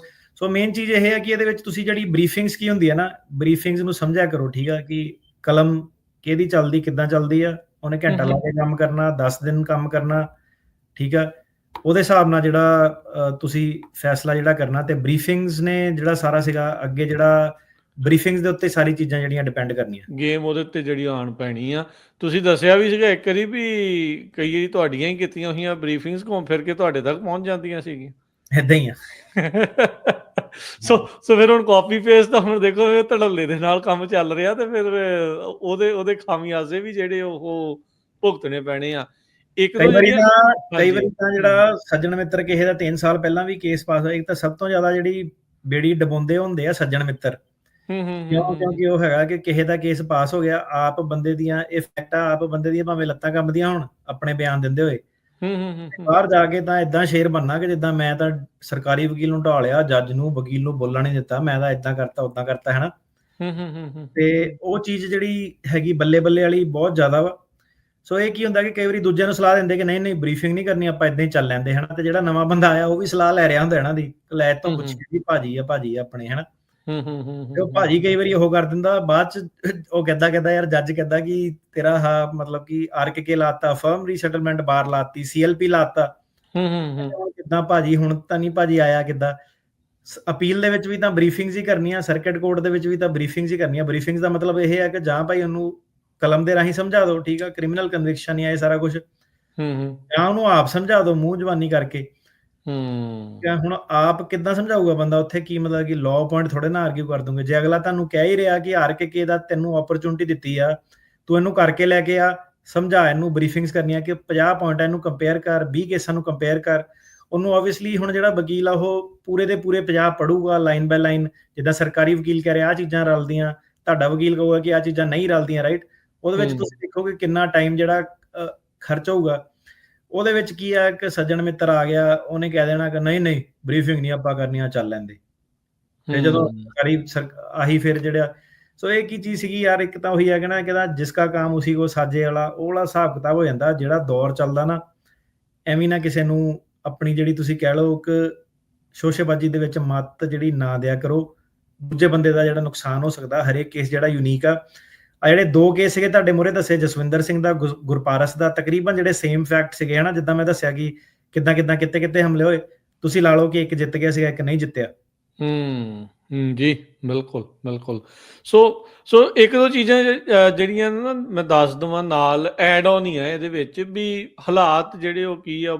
ਚਲੋ ਜਿੰਨੇ ਕਹਿਣਾ ਵੀ ਡਰਾਉਂਦੇ ਆ ਕਹੀ ਜਾਣ, ਉਹਨਾਂ ਦਾ ਮੂੰਹ ਅਸੀਂ ਫੜ ਨਹੀਂ ਸਕਦੇ, ਪਰ ਰਿਐਲਿਟੀ, ਗਰਾਊਂਡ ਰਿਐਲਿਟੀ ਸਾਰਿਆਂ ਨੂੰ ਜਾਣਨ ਦੀ ਜਿਹੜੀ ਜ਼ਰੂਰਤ ਆ। ਅੱਜ ਹੀ ਨਾ ਇੱਕ ਹੋਰ ਨਵੇਂ ਡਿਪਾਰਟਮੈਂਟ ਆਫ ਜਸਟਿਸ ਦੀ ਜਿਹੜੇ ਇੱਕ ਕੇਸ ਦੇ ਬਾਰੇ ਆਪਣੇ ਜਿਹੜੇ ਸਰੋਤਿਆਂ ਦੇ ਨਾਲ ਮੈਂ ਸ਼ੇਅਰ ਕੀਤਾ ਸੀ, ਫੈਡਰਲ ਏਜੰਟਸ ਨੂੰ ਝੂਠ ਬੋਲਣ ਦੇ ਲਈ, ਤੇ ਉਹਨੇ ਜਿਹੜੀ ਪਾਸਪੋਰਟ ਦੀ ਐਪਲੀਕੇਸ਼ਨ ਦੇ ਵਿੱਚ ਝੂਠ ਬੋਲਿਆ, ਉਹਦੇ ਕਰਕੇ ਉਹਨੂੰ ਹੋ ਗਈ 5 ਮਹੀਨੇ ਦੀ ਸਜ਼ਾ, ਤੇ ਹੁਣ ਉਹਨੇ ਡਿਪੋਰਟ। ਉਹ ਪਤੰਦਰ ਤੇਜ਼ ਬਹੁਤ ਸੀਗਾ ਆਪਣੇ ਵੱਲੋਂ ਬਣਦਾ। 2021 ਚ ਸਟੂਡੈਂਟ ਵੀਜ਼ੇ ਤੇ ਆ ਕੇ ਅਟਰਨੀ ਟਿਰਕੀਆਨਾ ਜੀ, ਉਹਨੇ ਕਿਸੇ ਤਰੀਕੇ ਨਾਲ ਮੈਰੀਲੈਂਡ ਤੋਂ ਪਤਾ ਨਹੀਂ ਕਿੱਦਾਂ ਬਰਥ ਸਰਟੀਫਿਕੇਟ ਬਣਾ ਲਿਆ, ਪਾਸਪੋਰਟ ਦੀ ਐਪਲੀਕੇਸ਼ਨ ਲਾਤੀ, ਫਿਰ ਫੈਡਰਲ ਏਜੰਟ ਨੂੰ ਝੂਠ ਬੋਲਿਆ, ਤੇ ਇਵੈਂਚੁਅਲੀ ਜਿਹੜਾ ਉਹ ਫੜ ਹੋ ਗਿਆ ਤੇ ਮੰਨ ਗਿਆ ਵੀ ਹਾਂ ਭਾਈ ਮੈਂ ਇਦਾਂ ਝੂਠ ਜਿਹੜਾ ਉਹ ਬੋਲਿਆ ਸੀਗਾ। ਇੰਡੀਅਨ ਸੀਗਾ ਜੀ, ਸ਼ਰਨ ਪਰਸੀਵਾਲ ਕਰਕੇ ਸੀ, ਸਟੂਡੈਂਟ ਵੀਜ਼ੇ ਤੇ ਆਇਆ ਸੀ 2021 ਚ। 2023 ਦੇ ਵਿੱਚ ਬਰਥ ਸਰਟੀਫਿਕੇਟ ਬਣਾ ਕੇ ਇੱਥੋਂ ਪਤਾ ਨਹੀਂ ਕਿੱਦਾਂ ਉਹਨੇ ਕਿੱਦਾਂ ਕਾਂਡ ਕੀਤਾ ਉਹ, ਤੇ ਉਹ ਬਣਾ ਕੇ ਪਾਸਪੋਰਟ ਦੇ ਲਈ ਉਹਨੇ ਅਪਲਾਈ ਕਰ ਛੱਡਿਆ। ਤੇ ਐਂ ਲੱਗਦਾ ਕਿ ਜਿੱਦਾਂ ਹੁਣ ਜਿਹੜੇ ਆਬਵੀਅਸਲੀ ਫਿੰਗਰਪ੍ਰਿੰਟ ਵੀ ਤੁਹਾਡੇ ਹੁੰਦੇ ਆ ਸਿਸਟਮ 'ਚ, ਤੁਸੀਂ ਆਨੇ ਆ, ਕਈ ਵਾਰੀ ਮੈਨੂੰ ਐਂ ਲੱਗਦਾ ਕਿ ਵਿੱਚੋਂ ਉਹਨਾਂ ਨੂੰ ਕੋਈ ਲਾਰਾ ਲਾ ਦਿੰਦਾ ਬੰਦਾ ਕਿ ਨਕਲੀ ਗ੍ਰੀਨ ਕਾਰਡ, ਨਕਲੀ ਪਾਸਪੋਰਟ ਦਾ। ਮੇ ਵੀ ਇਹਨਾਂ ਨੂੰ ਇੰਨੀ ਸਮਝ ਨਹੀਂ। ਹੁਣ ਮੈਂ ਕਹਿ ਨਹੀਂ ਸਕਦੇ ਕਿ ਮਤਲਬ ਇਹ ਤਾਂ ਕਾਮਨ ਸੈਂਸ ਹੀ ਆ ਕਿ ਮੈਂ ਤੁਸੀਂ ਕਿੱਦਾਂ ਬਰਥ ਸਰਟੀਫਿਕੇਟ, ਜੇ ਤੁਸੀਂ ਵੀਜ਼ਾ ਲੈ ਕੇ ਆਏ ਆ, ਤੁਸੀਂ ਬਰਥ ਸਰਟੀਫਿਕੇਟ ਕਿੱਦਾਂ, ਮਤਲਬ ਇਹ ਪੋਸੀਬਲ, ਦੇਖ ਲਓ ਹਨਾ ਵੀ ਕਿੱਦਾਂ, ਜੋ ਵੀ ਆ, ਜਿੱਦਾਂ ਵੀ ਉਹਨੂੰ ਕਿਸੇ ਨੇ ਕੋਈ ਨਕਲੀ ਬਣਾ ਕੇ ਦਿੱਤਾ, ਉਹ ਆਪ ਆਬਵੀਅਸਲੀ ਮਿਲਿਆ ਹੀ ਹੋਊਗਾ ਤਾਂ ਆ। ਪਰ ਇਹਦੇ ਵਿੱਚ ਜਿਹੜੀ ਬਾਟਮ ਲਾਈਨ ਗੱਲ ਆ ਵੀ ਜਿਹੜਾ ਪਰਜਰੀ ਕੀਤੀ ਉਹਨੇ ਆਪਣੀ ਫਾਰਮ ਦੇ ਵਿੱਚ, ਤੇ ਜਿਹੜੀ ਐਪਲੀਕੇਸ਼ਨ 'ਚ ਝੂਠ ਬੋਲਿਆ, ਤੇ ਫੈਡਰਲ ਏਜੰਟਸ ਨੂੰ ਝੂਠ ਬੋਲਿਆ, ਉਹਦੇ ਕਰਕੇ ਹੁਣ ਜਿਹੜਾ ਉਹ ਡਿਪੋਰਟ ਹੋ ਰਿਹਾ। ਸੋ ਬਾਰ-ਬਾਰ ਅਸੀਂ ਇਸੇ ਲਈ, ਤੁਸੀਂ ਵੀ ਸਾਰੇ ਜਣੇ ਇਹੀ ਕਹਿੰਦੇ ਹੁੰਦੇ ਭਾਈ ਆਪਣੇ ਫਾਰਮਸ ਦੇ ਉੱਤੇ ਝੂਠ ਨਾ ਬੋਲੋ, ਇਹਨਾਂ ਨੂੰ ਤਾਂ ਬਹਾਨਾ ਚਾਹੀਦਾ ਅੱਜ ਕੱਲ ਜਿਹੜਾ ਉਹ ਚੱਕਣ ਦੇ ਲਈ। ਸੋ ਧਿਆਨ ਦੇ ਨਾਲ। ਅੱਜ ਇੱਕ ਹੋਰ ਸਾਊਥ ਕੈਲੀਫੋਰਨੀਆ ਦੀ ਇੱਕ ਖਬਰ ਸੀ, ਅਟਰਨੀ ਟਿਰਕੀਆਨਾ ਜੀ 35 ਸਾਲ ਤੋਂ ਜਿਹੜੇ ਉਹ ਰਹਿ ਰਹੇ ਸੀਗੇ, ਉਹਦੀ ਹਾਜ਼ਰੀ ਲੱਗਦੀ ਸੀ ਹਰ ਸਾਲ, ਉਹ ਵਿਚਾਰੇ ਚੱਕ ਲਏ, ਕੋਈ ਉਹਨਾਂ ਦੇ ਉੱਤੇ ਉਹ ਨਹੀਂ ਸੀਗਾ, ਕੋਈ ਕ੍ਰਿਮੀਨਲ ਕੇਸ ਨਹੀਂ, ਕੋਈ ਫੈਲਨੀ ਨਹੀਂ, ਕੋਈ ਕੁਛ ਨਹੀਂ, ਕੋਈ ਕ੍ਰਾਈਮ 'ਚ ਇਨਵੋਲਵ ਨਹੀਂ। ਉਹ ਬੰਦੇ ਚੱਕ ਕੇ ਡਿਪੋਰਟ ਕਰਤੇ, 3 ਨਿਆਣੇ ਜੰਮੇ, ਉਹ ਇੱਥੇ ਆ ਤੇ ਆਪ ਉੱਥੇ ਆ। ਹੁਣ ਤੁਸੀਂ ਹਿਸਾਬ ਲਾ ਲਓ ਵੀ ਇਹ ਸਰਕਾਰ ਕਿਸ ਰਾਹ ਦੇ ਉੱਤੇ ਜਿਹੜੀ ਉਹ ਤੁਰੀ ਹੈਗੀ ਆ। PhD ਕਰਨ ਆਏ ਨਿਆਣੇ ਚੱਕੀ ਜਾਂਦੇ ਆ, ਗ੍ਰੀਨ ਕਾਰਡ ਹੋਲਡਰ ਜਿਹੜੇ ਆ ਉਹ ਜਿਹੜੇ ਉਹ ਚੱਕ ਹੋ ਰਹੇ ਆ, ਕਿਸ ਤਰੀਕੇ ਦਾ ਜਿਹੜੀ ਉਹ ਅੱਗ ਲੱਗੀ ਪਈ ਆ। ਸੋ ਜੇ ਤੁਹਾਨੂੰ ਅਸੀਂ ਇੱਥੇ ਕਹੀਏ ਵੀ ਨਹੀਂ ਕੁਛ ਨਹੀਂ ਆ, ਮੂੰਹ ਪਰੇ ਨੂੰ ਕਰ ਲਓ, ਉਹ ਕਬੂਤਰ ਵਾਲੀ ਗੱਲ ਨਹੀਂ ਬਣਨੀ ਵੀ ਕਬੂਤਰ ਅੱਖਾਂ ਮੀਟ ਕੇ ਬਹਿ ਜਾਵੇ ਤੇ ਮੋਹਰੇ ਬਿੱਲੀ ਬੈਠੀ ਹੋਵੇ ਤੇ ਬਾਅਦ ਚ ਕਹੋ ਯਾਰ ਕਬੂਤਰ ਖਾ ਕੌਣ ਗਿਆ। ਸੋ ਇਹ ਰਿਐਲਿਟੀ ਇਸ ਟਾਈਮ ਜੋ ਚੱਲ ਰਹੀ ਉਹ ਤੁਹਾਨੂੰ ਅਸੀਂ ਦੱਸ ਰਹੇ ਹਾਂ। ਫੈਸਲਾ ਤੁਸੀਂ ਲੈਣਾ, ਰਿਸਕ ਤੁਸੀਂ ਲੈਣਾ, ਤੁਹਾਡੀ ਜ਼ਿੰਦਗੀ ਤੁਹਾਡੀ ਆਪਣੀ ਆ। ਪਰ ਅਸੀਂ ਤੁਹਾਨੂੰ ਜੋ ਹੋ ਰਿਹਾ ਆ ਉਹ ਤੁਹਾਨੂੰ ਮੈਂ ਦੱਸ ਭਾਜੀ ਰਹੇ ਹਾਂ। ਜਿਹੜੀ ਮੇਨ ਹੁਣ ਚੀਜ਼ ਆ ਨਾ, ਵਾਵਾ ਫਰਾਡ ਤੇ ਸਪੈਸ਼ਲੀ ਜਿਹੜੇ ਅਸਾਈਲਮ ਕਰਕੇ ਆਪਣੀ ਕੰਟਰੀ ਨੂੰ ਜਿਹੜੇ ਜਾਂਦੇ ਆ, ਉਹ ਵਾਲਾ ਫਰਾਡ, ਠੀਕ ਆ। ਜਦੋਂ ਇਹ ਚੀਜ਼ ਸੀਗੀ ਨਾ, ਇਹ ਹੁਣ ਦੀ ਨਹੀਂ, ਇਹ 2 ਸਾਲ ਸਾਨੂੰ ਹੋ ਗਏ ਕੌਸ਼ਨ ਕਰਦੇ ਕਰਦੇ। 1000 ਚੋਂ ਕਿਤੇ ਇੱਕ ਬੰਦਾ ਹੋਣਾ ਜਿਹੜਾ ਕਹਿੰਦਾ ਕਿ ਤੁਸੀਂ ਸਹੀ ਗੱਲ ਕਹਿ ਰਹੇ ਹੋ। ਮੈਂ ਕਈ ਵਾਰੀ ਕਮੈਂਟ ਵੀ ਜਿਹੜੇ ਆਨਲਾਈਨ ਨਾ ਹੁੰਦੇ, ਲੈ ਇਹ ਤਾਂ ਐਵੇਂ ਹੀ ਬੋਲੀ ਜਾਂਦਾ, ਮੇਰਾ ਦੋਸਤ ਹੁਣੇ ਜਾ ਕੇ ਆਇਆ, ਕੁਛ ਨਹੀਂ ਪੁੱਛਿਆ। ਮਤਲਬ ਇਦਾਂ ਦੀਆਂ ਚੀਜ਼ਾਂ ਹੈ ਨਾ। ਸੋ ਕੀ ਸੀਗਾ ਕਿ ਦੇਖੋ, ਐਥਿਕਸ ਬੜੇ ਜਿਹੜੇ ਜ਼ਰੂਰੀ ਆ। ਵਕੀਲ ਨੇ ਵੀ ਐਥਿਕਸ ਦੇ ਨਾਲ ਹੀ ਚੱਲਣਾ ਹੁੰਦਾ। ਤੇ ਐਂਡ ਆਫ ਦਾ ਡੇ ਹੁਣ ਇਹਨਾਂ ਵਿਅਕਤੀਆਂ ਨੂੰ ਵੀ ਜਿਹੜੇ ਝੂਠਾਂ ਦਾ ਸਹਾਰਾ ਲੈਂਦੇ ਸੀਗੇ, ਉਹਨਾਂ ਨੂੰ ਵੀ ਡਰ ਲੱਗਦਾ ਪਿਆ ਕਿ ਜਿੱਥੇ ਜਿੱਥੇ ਫਸੇ ਆ, ਹਨਾ। ਉਹ ਤਾਂ ਕਰਕੇ ਮੈਂ ਕਿਹਾ, ਰਿਸੈਪਸ਼ਨ ਕਹਿੰਦੀ ਯਾਰ ਜਦੋਂ ਦਾ ਕਹਿੰਦੀ ਟਰੰਪ ਸਾਹਿਬ ਆਏ ਆ, ਕਾਲ ਵੋਲਿਊਮ ਹੀ ਬੜਾ ਵੱਧ ਗਿਆ। ਮੈਂ ਕਿਹਾ ਦੇਖ ਲਾ, ਉਹਨੇ ਸ਼ਟਰ ਬੰਦ ਕਰਤਾ। ਇਮੀਗ੍ਰੇਸ਼ਨ ਲਾਇਰ ਦਾ ਬਿਜ਼ਨਸ ਘਟਣਾ ਚਾਹੀਦਾ, ਇੱਧਰ ਜ਼ਿਆਦਾ ਆ ਗਏ। ਠੀਕ ਹੈ ਕਿ ਨਹੀਂ? ਤੁਹਾਨੂੰ ਪਤਾ ਐਂਡ ਆਫ ਦਾ ਡੇ ਸਾਰਿਆਂ ਨੂੰ ਤੁਹਾਨੂੰ ਪਤਾ ਵਾ। ਜੀ ਬਿਲਕੁਲ। ਸੋ ਅਟਾਰਨੀ ਟਿਰਕੇਨਾ ਜੀ, ਜਾਂਦੇ ਜਾਂਦੇ ਜੇ ਤੁਸੀਂ ਸਮਾਂ ਵੀ ਆਪਣਾ ਹੋ ਗਿਆ ਤੇ ਕਿ ਦੱਸ ਨਹੀਂ ਸਕਿਆ ਮੈਂ ਪਹਿਲਾਂ, ਅੱਜ ਕਾਲਸ ਜਿਹੜੀਆਂ ਅਸੀਂ ਨਹੀਂ ਲੈ ਸਕਾਂਗੇ, ਮਾਫੀ ਚਾਹੁੰਦੇ ਹਾਂ। ਤੇ ਆਉਂਦੇ ਜਿਹੜੇ ਵੀਕਸ ਦੇ ਵਿੱਚ ਫਿਰ ਕਾਲਸ ਦਾ ਸਿਲਸਿਲਾ ਜਿਹੜਾ ਆ ਉਹ ਆਪਾਂ ਜਿਹੜਾ ਉਹ ਜਾਰੀ ਕਰਾਂਗੇ। ਤੇ ਅੱਜ ਕਾਲਸ ਜਿਹੜੀ ਉਹ ਨਹੀਂ ਲੈ ਸਕਾਂਗੇ। ਸੋ ਜਾਂਦੇ ਜਾਂਦੇ ਜਿਹੜਾ ਇਹ RKK ਦਾ ਜਿਹੜਾ ਇਹ ਪਟਾਰਾ ਆ ਜਾਂ ਕਾਪੀ ਪੇਸਟ ਵਾਲੀ ਚੀਜ਼ ਆ, ਜੇ ਮੁੜ ਦੁਬਾਰਾ ਜਿਹੜੀ ਚਾਲੂ ਹੋਣ ਜਾ ਰਹੀ ਆ ਜਾਂ ਹੋ ਗਈ ਆ ਹੁਣ ਕਹਿ ਲਓ, ਇਹਦੇ ਨਤੀਜੇ ਜਿਹੜੇ ਆਪਾਂ ਨੂੰ ਦੇਖਣ ਨੂੰ ਮਿਲਣਗੇ ਆਪਣੀ ਕਮਿਊਨਿਟੀ ਦੇ ਉੱਤੇ, ਆਪਣੇ ਪੰਜਾਬੀ ਕੇਸਾਂ ਦੇ ਉੱਤੇ। ਇਸ ਦਾ ਇੰਪੈਕਟ ਓਵਰਆਲ ਕੀ ਤੁਸੀਂ ਦੱਸਣਾ ਚਾਹੁੰਦੇ? ਕੀ ਸੰਭਾਵਨਾਵਾਂ ਨੇ? ਕੀ ਜਾਂਦੇ ਜਾਂਦੇ ਕਹਿਣਾ ਚਾਹੁੰਦੇ ਇਸ ਬਾਬਤ? ਸੋ RKK ਦਾ ਮੇਰੇ ਹਿਸਾਬ ਨਾਲ ਦੁਬਾਰਾ ਤੋਂ ਜਿਹੜੇ ਸਰਕਾਰ ਆ ਪੈਕੇਟ ਫਾਈਲ ਕਰਨੇ ਸ਼ੁਰੂ ਕਰੂਗੀ, ਦੁਬਾਰਾ ਤੋਂ ਇਹ ਜਿਹੜਾ ਮੁੱਦਾ ਆਊਗਾ, ਠੀਕ ਹੈ, ਐਜ਼ ਅਰਲੀ ਐਸ ਇਹ ਮੰਡੇ ਤੋਂ ਹੀ ਜਿਹੜਾ ਆਪਣਾ ਆ ਸਕਦਾ ਹੈਗਾ। ਤੇ ਇਸ ਤੋਂ ਬਾਅਦ ਕੀ ਹੈਗਾ ਕਿ ਜਿਹਨਾਂ ਦੇ ਵੀ ਕਾਪੀ ਪੇਸਟ ਆ ਜਾਂ ਕੁਛ ਆ, ਉਹਨਾਂ ਦੇ ਲਈ ਬੜਾ ਸਿੰਪਲ, ਕਿਸੇ ਵੀ ਇੱਕ ਵਕੀਲ ਨੂੰ ਉਹ ਫੜ ਸਕਦੇ ਆ, ਉਹਦੇ ਸਾਰੇ ਜਿਹੜੇ ਕੇਸ ਦੇਖ ਸਕਦੇ ਆ ਕਿ ਕਿਸ ਹਿਸਾਬ ਨਾਲ ਕੇਸ ਪ੍ਰਿਪੇਅਰ ਕਰ ਰਿਹਾ, ਉਹਦੇ ਖੁਦ ਦੇ ਢਾਂਚੇ ਜਿਹੜੇ ਕੰਪੇਅਰ ਕਰ ਸਕਦੇ ਆ। ਤੇ ਮੈਨੂੰ ਇਹਦੇ ਵਿੱਚ ਇਹ ਵੀ ਲੱਗਦਾ ਕਿ ਇਹ ਲਾਇਰਸ ਨੂੰ ਵੀ ਜਿਹੜਾ ਟਾਰਗੇਟ ਕਰੂਗੇ ਸਾਰਿਆਂ ਨੂੰ। ਤੇ ਉਹਨਾਂ ਦੇ ਕੇਸ ਜਿਹੜੇ ਆ ਈਜ਼ੀ ਆ ਕਿ ਸਰਕਾਰ ਹੁਣ ਜੇ ਬੈਠੀ ਆ ਸੈਨ ਫ੍ਰਾਂਸਿਸਕੋ 'ਚ ਬੈਠੇ ਆ ਜਾਂ ਕੋਈ LA 'ਚ ਬੈਠੇ ਆ ਜਾਂ ਕਿਤੇ ਬੈਠੇ ਆ, ਉਹਨਾਂ ਨੂੰ ਵੀ ਸਾਰਾ ਜਿਹੜਾ ਪਤਾ ਹੀ ਆ ਕਿ ਕਿੱਦਾਂ ਕੀ ਆ, ਰਾਈਟ। ਉਹ ਵੀ ਇਹ ਰੋਜ਼ ਐਵਰੀਡੇ ਦੇਖਦੇ ਆ। ਜੇ ਉਹਨਾਂ ਨੂੰ ਲੱਗ ਰਿਹਾ ਕਿ ਕਾਪੀ ਪੇਸਟ ਸਾਰਾ ਇੱਧਰ ਆ ਰਿਹਾ ਕਿਸੇ ਵੀ ਆਫਿਸ ਦੇ ਵਿੱਚੋਂ, ਲਾਅ ਆਫਿਸ ਦੇ ਵਿੱਚੋਂ ਦੀ, ਉਹ ਚੀਜ਼ ਉਹ ਇੱਕ ਚੀਜ਼ ਹੈਗੀ ਜਿਹੜੀ ਉਹ ਐਕਸਪਲੋਰ ਜਿਹੜੀ ਕਰ ਸਕਦੇ ਆ। ਕੋਈ ਵੀ ਇਹ ਤੋਂ ਇਮਿਊਨ ਨਹੀਂ ਹੈਗਾ। ਤੇ ਤੁਸੀਂ ਆਬਵੀਅਸਲੀ ਹਰੇਕ ਚੀਜ਼ ਜਿਹੜੀ ਦਿੰਦੇ ਆ ਉਹ ਪੈਨਲਟੀ ਆਫ ਪਰਜਰੀ ਸਾਰਾ ਕੁਝ ਇਹ ਕਹਿ ਕੇ ਦਿੰਦੇ ਆ ਕਿ ਇਹ ਸੱਚ ਆ। ਤੁਹਾਨੂੰ ਫ੍ਰਿਵਲਸ ਅਸਾਈਲਮ ਦੀ ਵਾਰਨਿੰਗ ਵੀ ਦਿੱਤੀ ਜਾਂਦੀ ਹੈ ਕਿ ਤੁਸੀਂ ਪ੍ਰੋਸੀਡ ਕਰਨਾ ਕਿ ਨਹੀਂ ਕਰਨਾ। ਸੋ ਪਲੀਜ਼ ਤੁਸੀਂ ਉਹ ਸਾਰੇ ਜਿਹੜੇ ਲਾਅ ਆਫਿਸਸ ਹੋ ਗਏ, ਪੈਰਾਲੀਗਲ ਹੋ ਗਏ, ਜੇ ਕੋਈ ਵੀ ਤੁਹਾਨੂੰ ਲੱਗਦਾ ਅਨਐਥੀਕਲ ਜਿਹੜੀ ਚੀਜ਼ ਆ ਕੰਮ ਕਰ ਰਿਹਾ, ਉਹ ਤੋਂ ਦੂਰ ਰਹੋ, ਠੀਕ ਹੈ। ਜੇ ਤੁਹਾਨੂੰ ਰਿਮੋਟਲੀ ਵੀ ਇਨਫੋਰਮੇਸ਼ਨ ਹੈਗੀ ਨਾ, ਭਾਵੇਂ ਤੁਸੀਂ ਆਪ ਸਹੀ ਆ ਕਿ ਤੁਹਾਨੂੰ ਲੱਗਦਾ ਕਿ ਇਹ ਵਾਲੇ ਆਫਿਸ ਦੇ ਵਿੱਚ ਕੋਈ ਹੋਰ ਤੁਹਾਡੇ ਦੋਸਤ ਦੇ ਥਰੂ ਜਾਂ ਕਿਤੋਂ ਵੀ ਤੁਹਾਨੂੰ ਪਤਾ ਲੱਗਦਾ ਕਿ ਕੋਈ ਕਹਾਣੀਕਾਰ ਮੌਜੂਦ ਆ, ਕਹਾਣੀ ਬਣਾਈ ਜਾ ਰਹੀ ਆ, ਪਲੀਜ਼ ਰਿਫਰੇਨ, ਉੱਥੇ ਨਾ ਜਾਓ। ਤੁਸੀਂ ਪ੍ਰੋਬਲਮ ਦੇ ਵਿੱਚ ਆਓਗੇ, ਠੀਕ ਆ। ਇਹ ਉਧਰਲੇ ਪਾਸੇ ਨੂੰ ਚੀਜ਼ਾਂ ਜਾ ਰਹੀਆਂ। ਜੇ ਤੁਹਾਨੂੰ ਅਜੇ ਵੀ ਲੱਗਦਾ ਕਿ ਮਜ਼ਾਕ ਨਹੀਂ ਆ, 9th ਸਰਕਿਟ ਨੇ ਆਲਰੇਡੀ ਫੈਸਲਾ ਜਿਹੜਾ ਉਹਦੇ ਤੇ ਦੇ ਦਿੱਤਾ, ਬੜੇ ਸਟਰੋਂਗ ਵਰਡਸ ਦੇ ਵਿੱਚ ਉਹਨਾਂ ਨੇ ਕਿਹਾ। ਸੋ ਜਿਹੜੇ ਸ਼ੁਰੂਆਤ ਜਿਹੜੀ ਅਜੇ ਹੋਈ ਹੈ, ਠੀਕ ਆ, ਇਹ ਐਂਡ ਨਹੀਂ ਹੈਗਾ।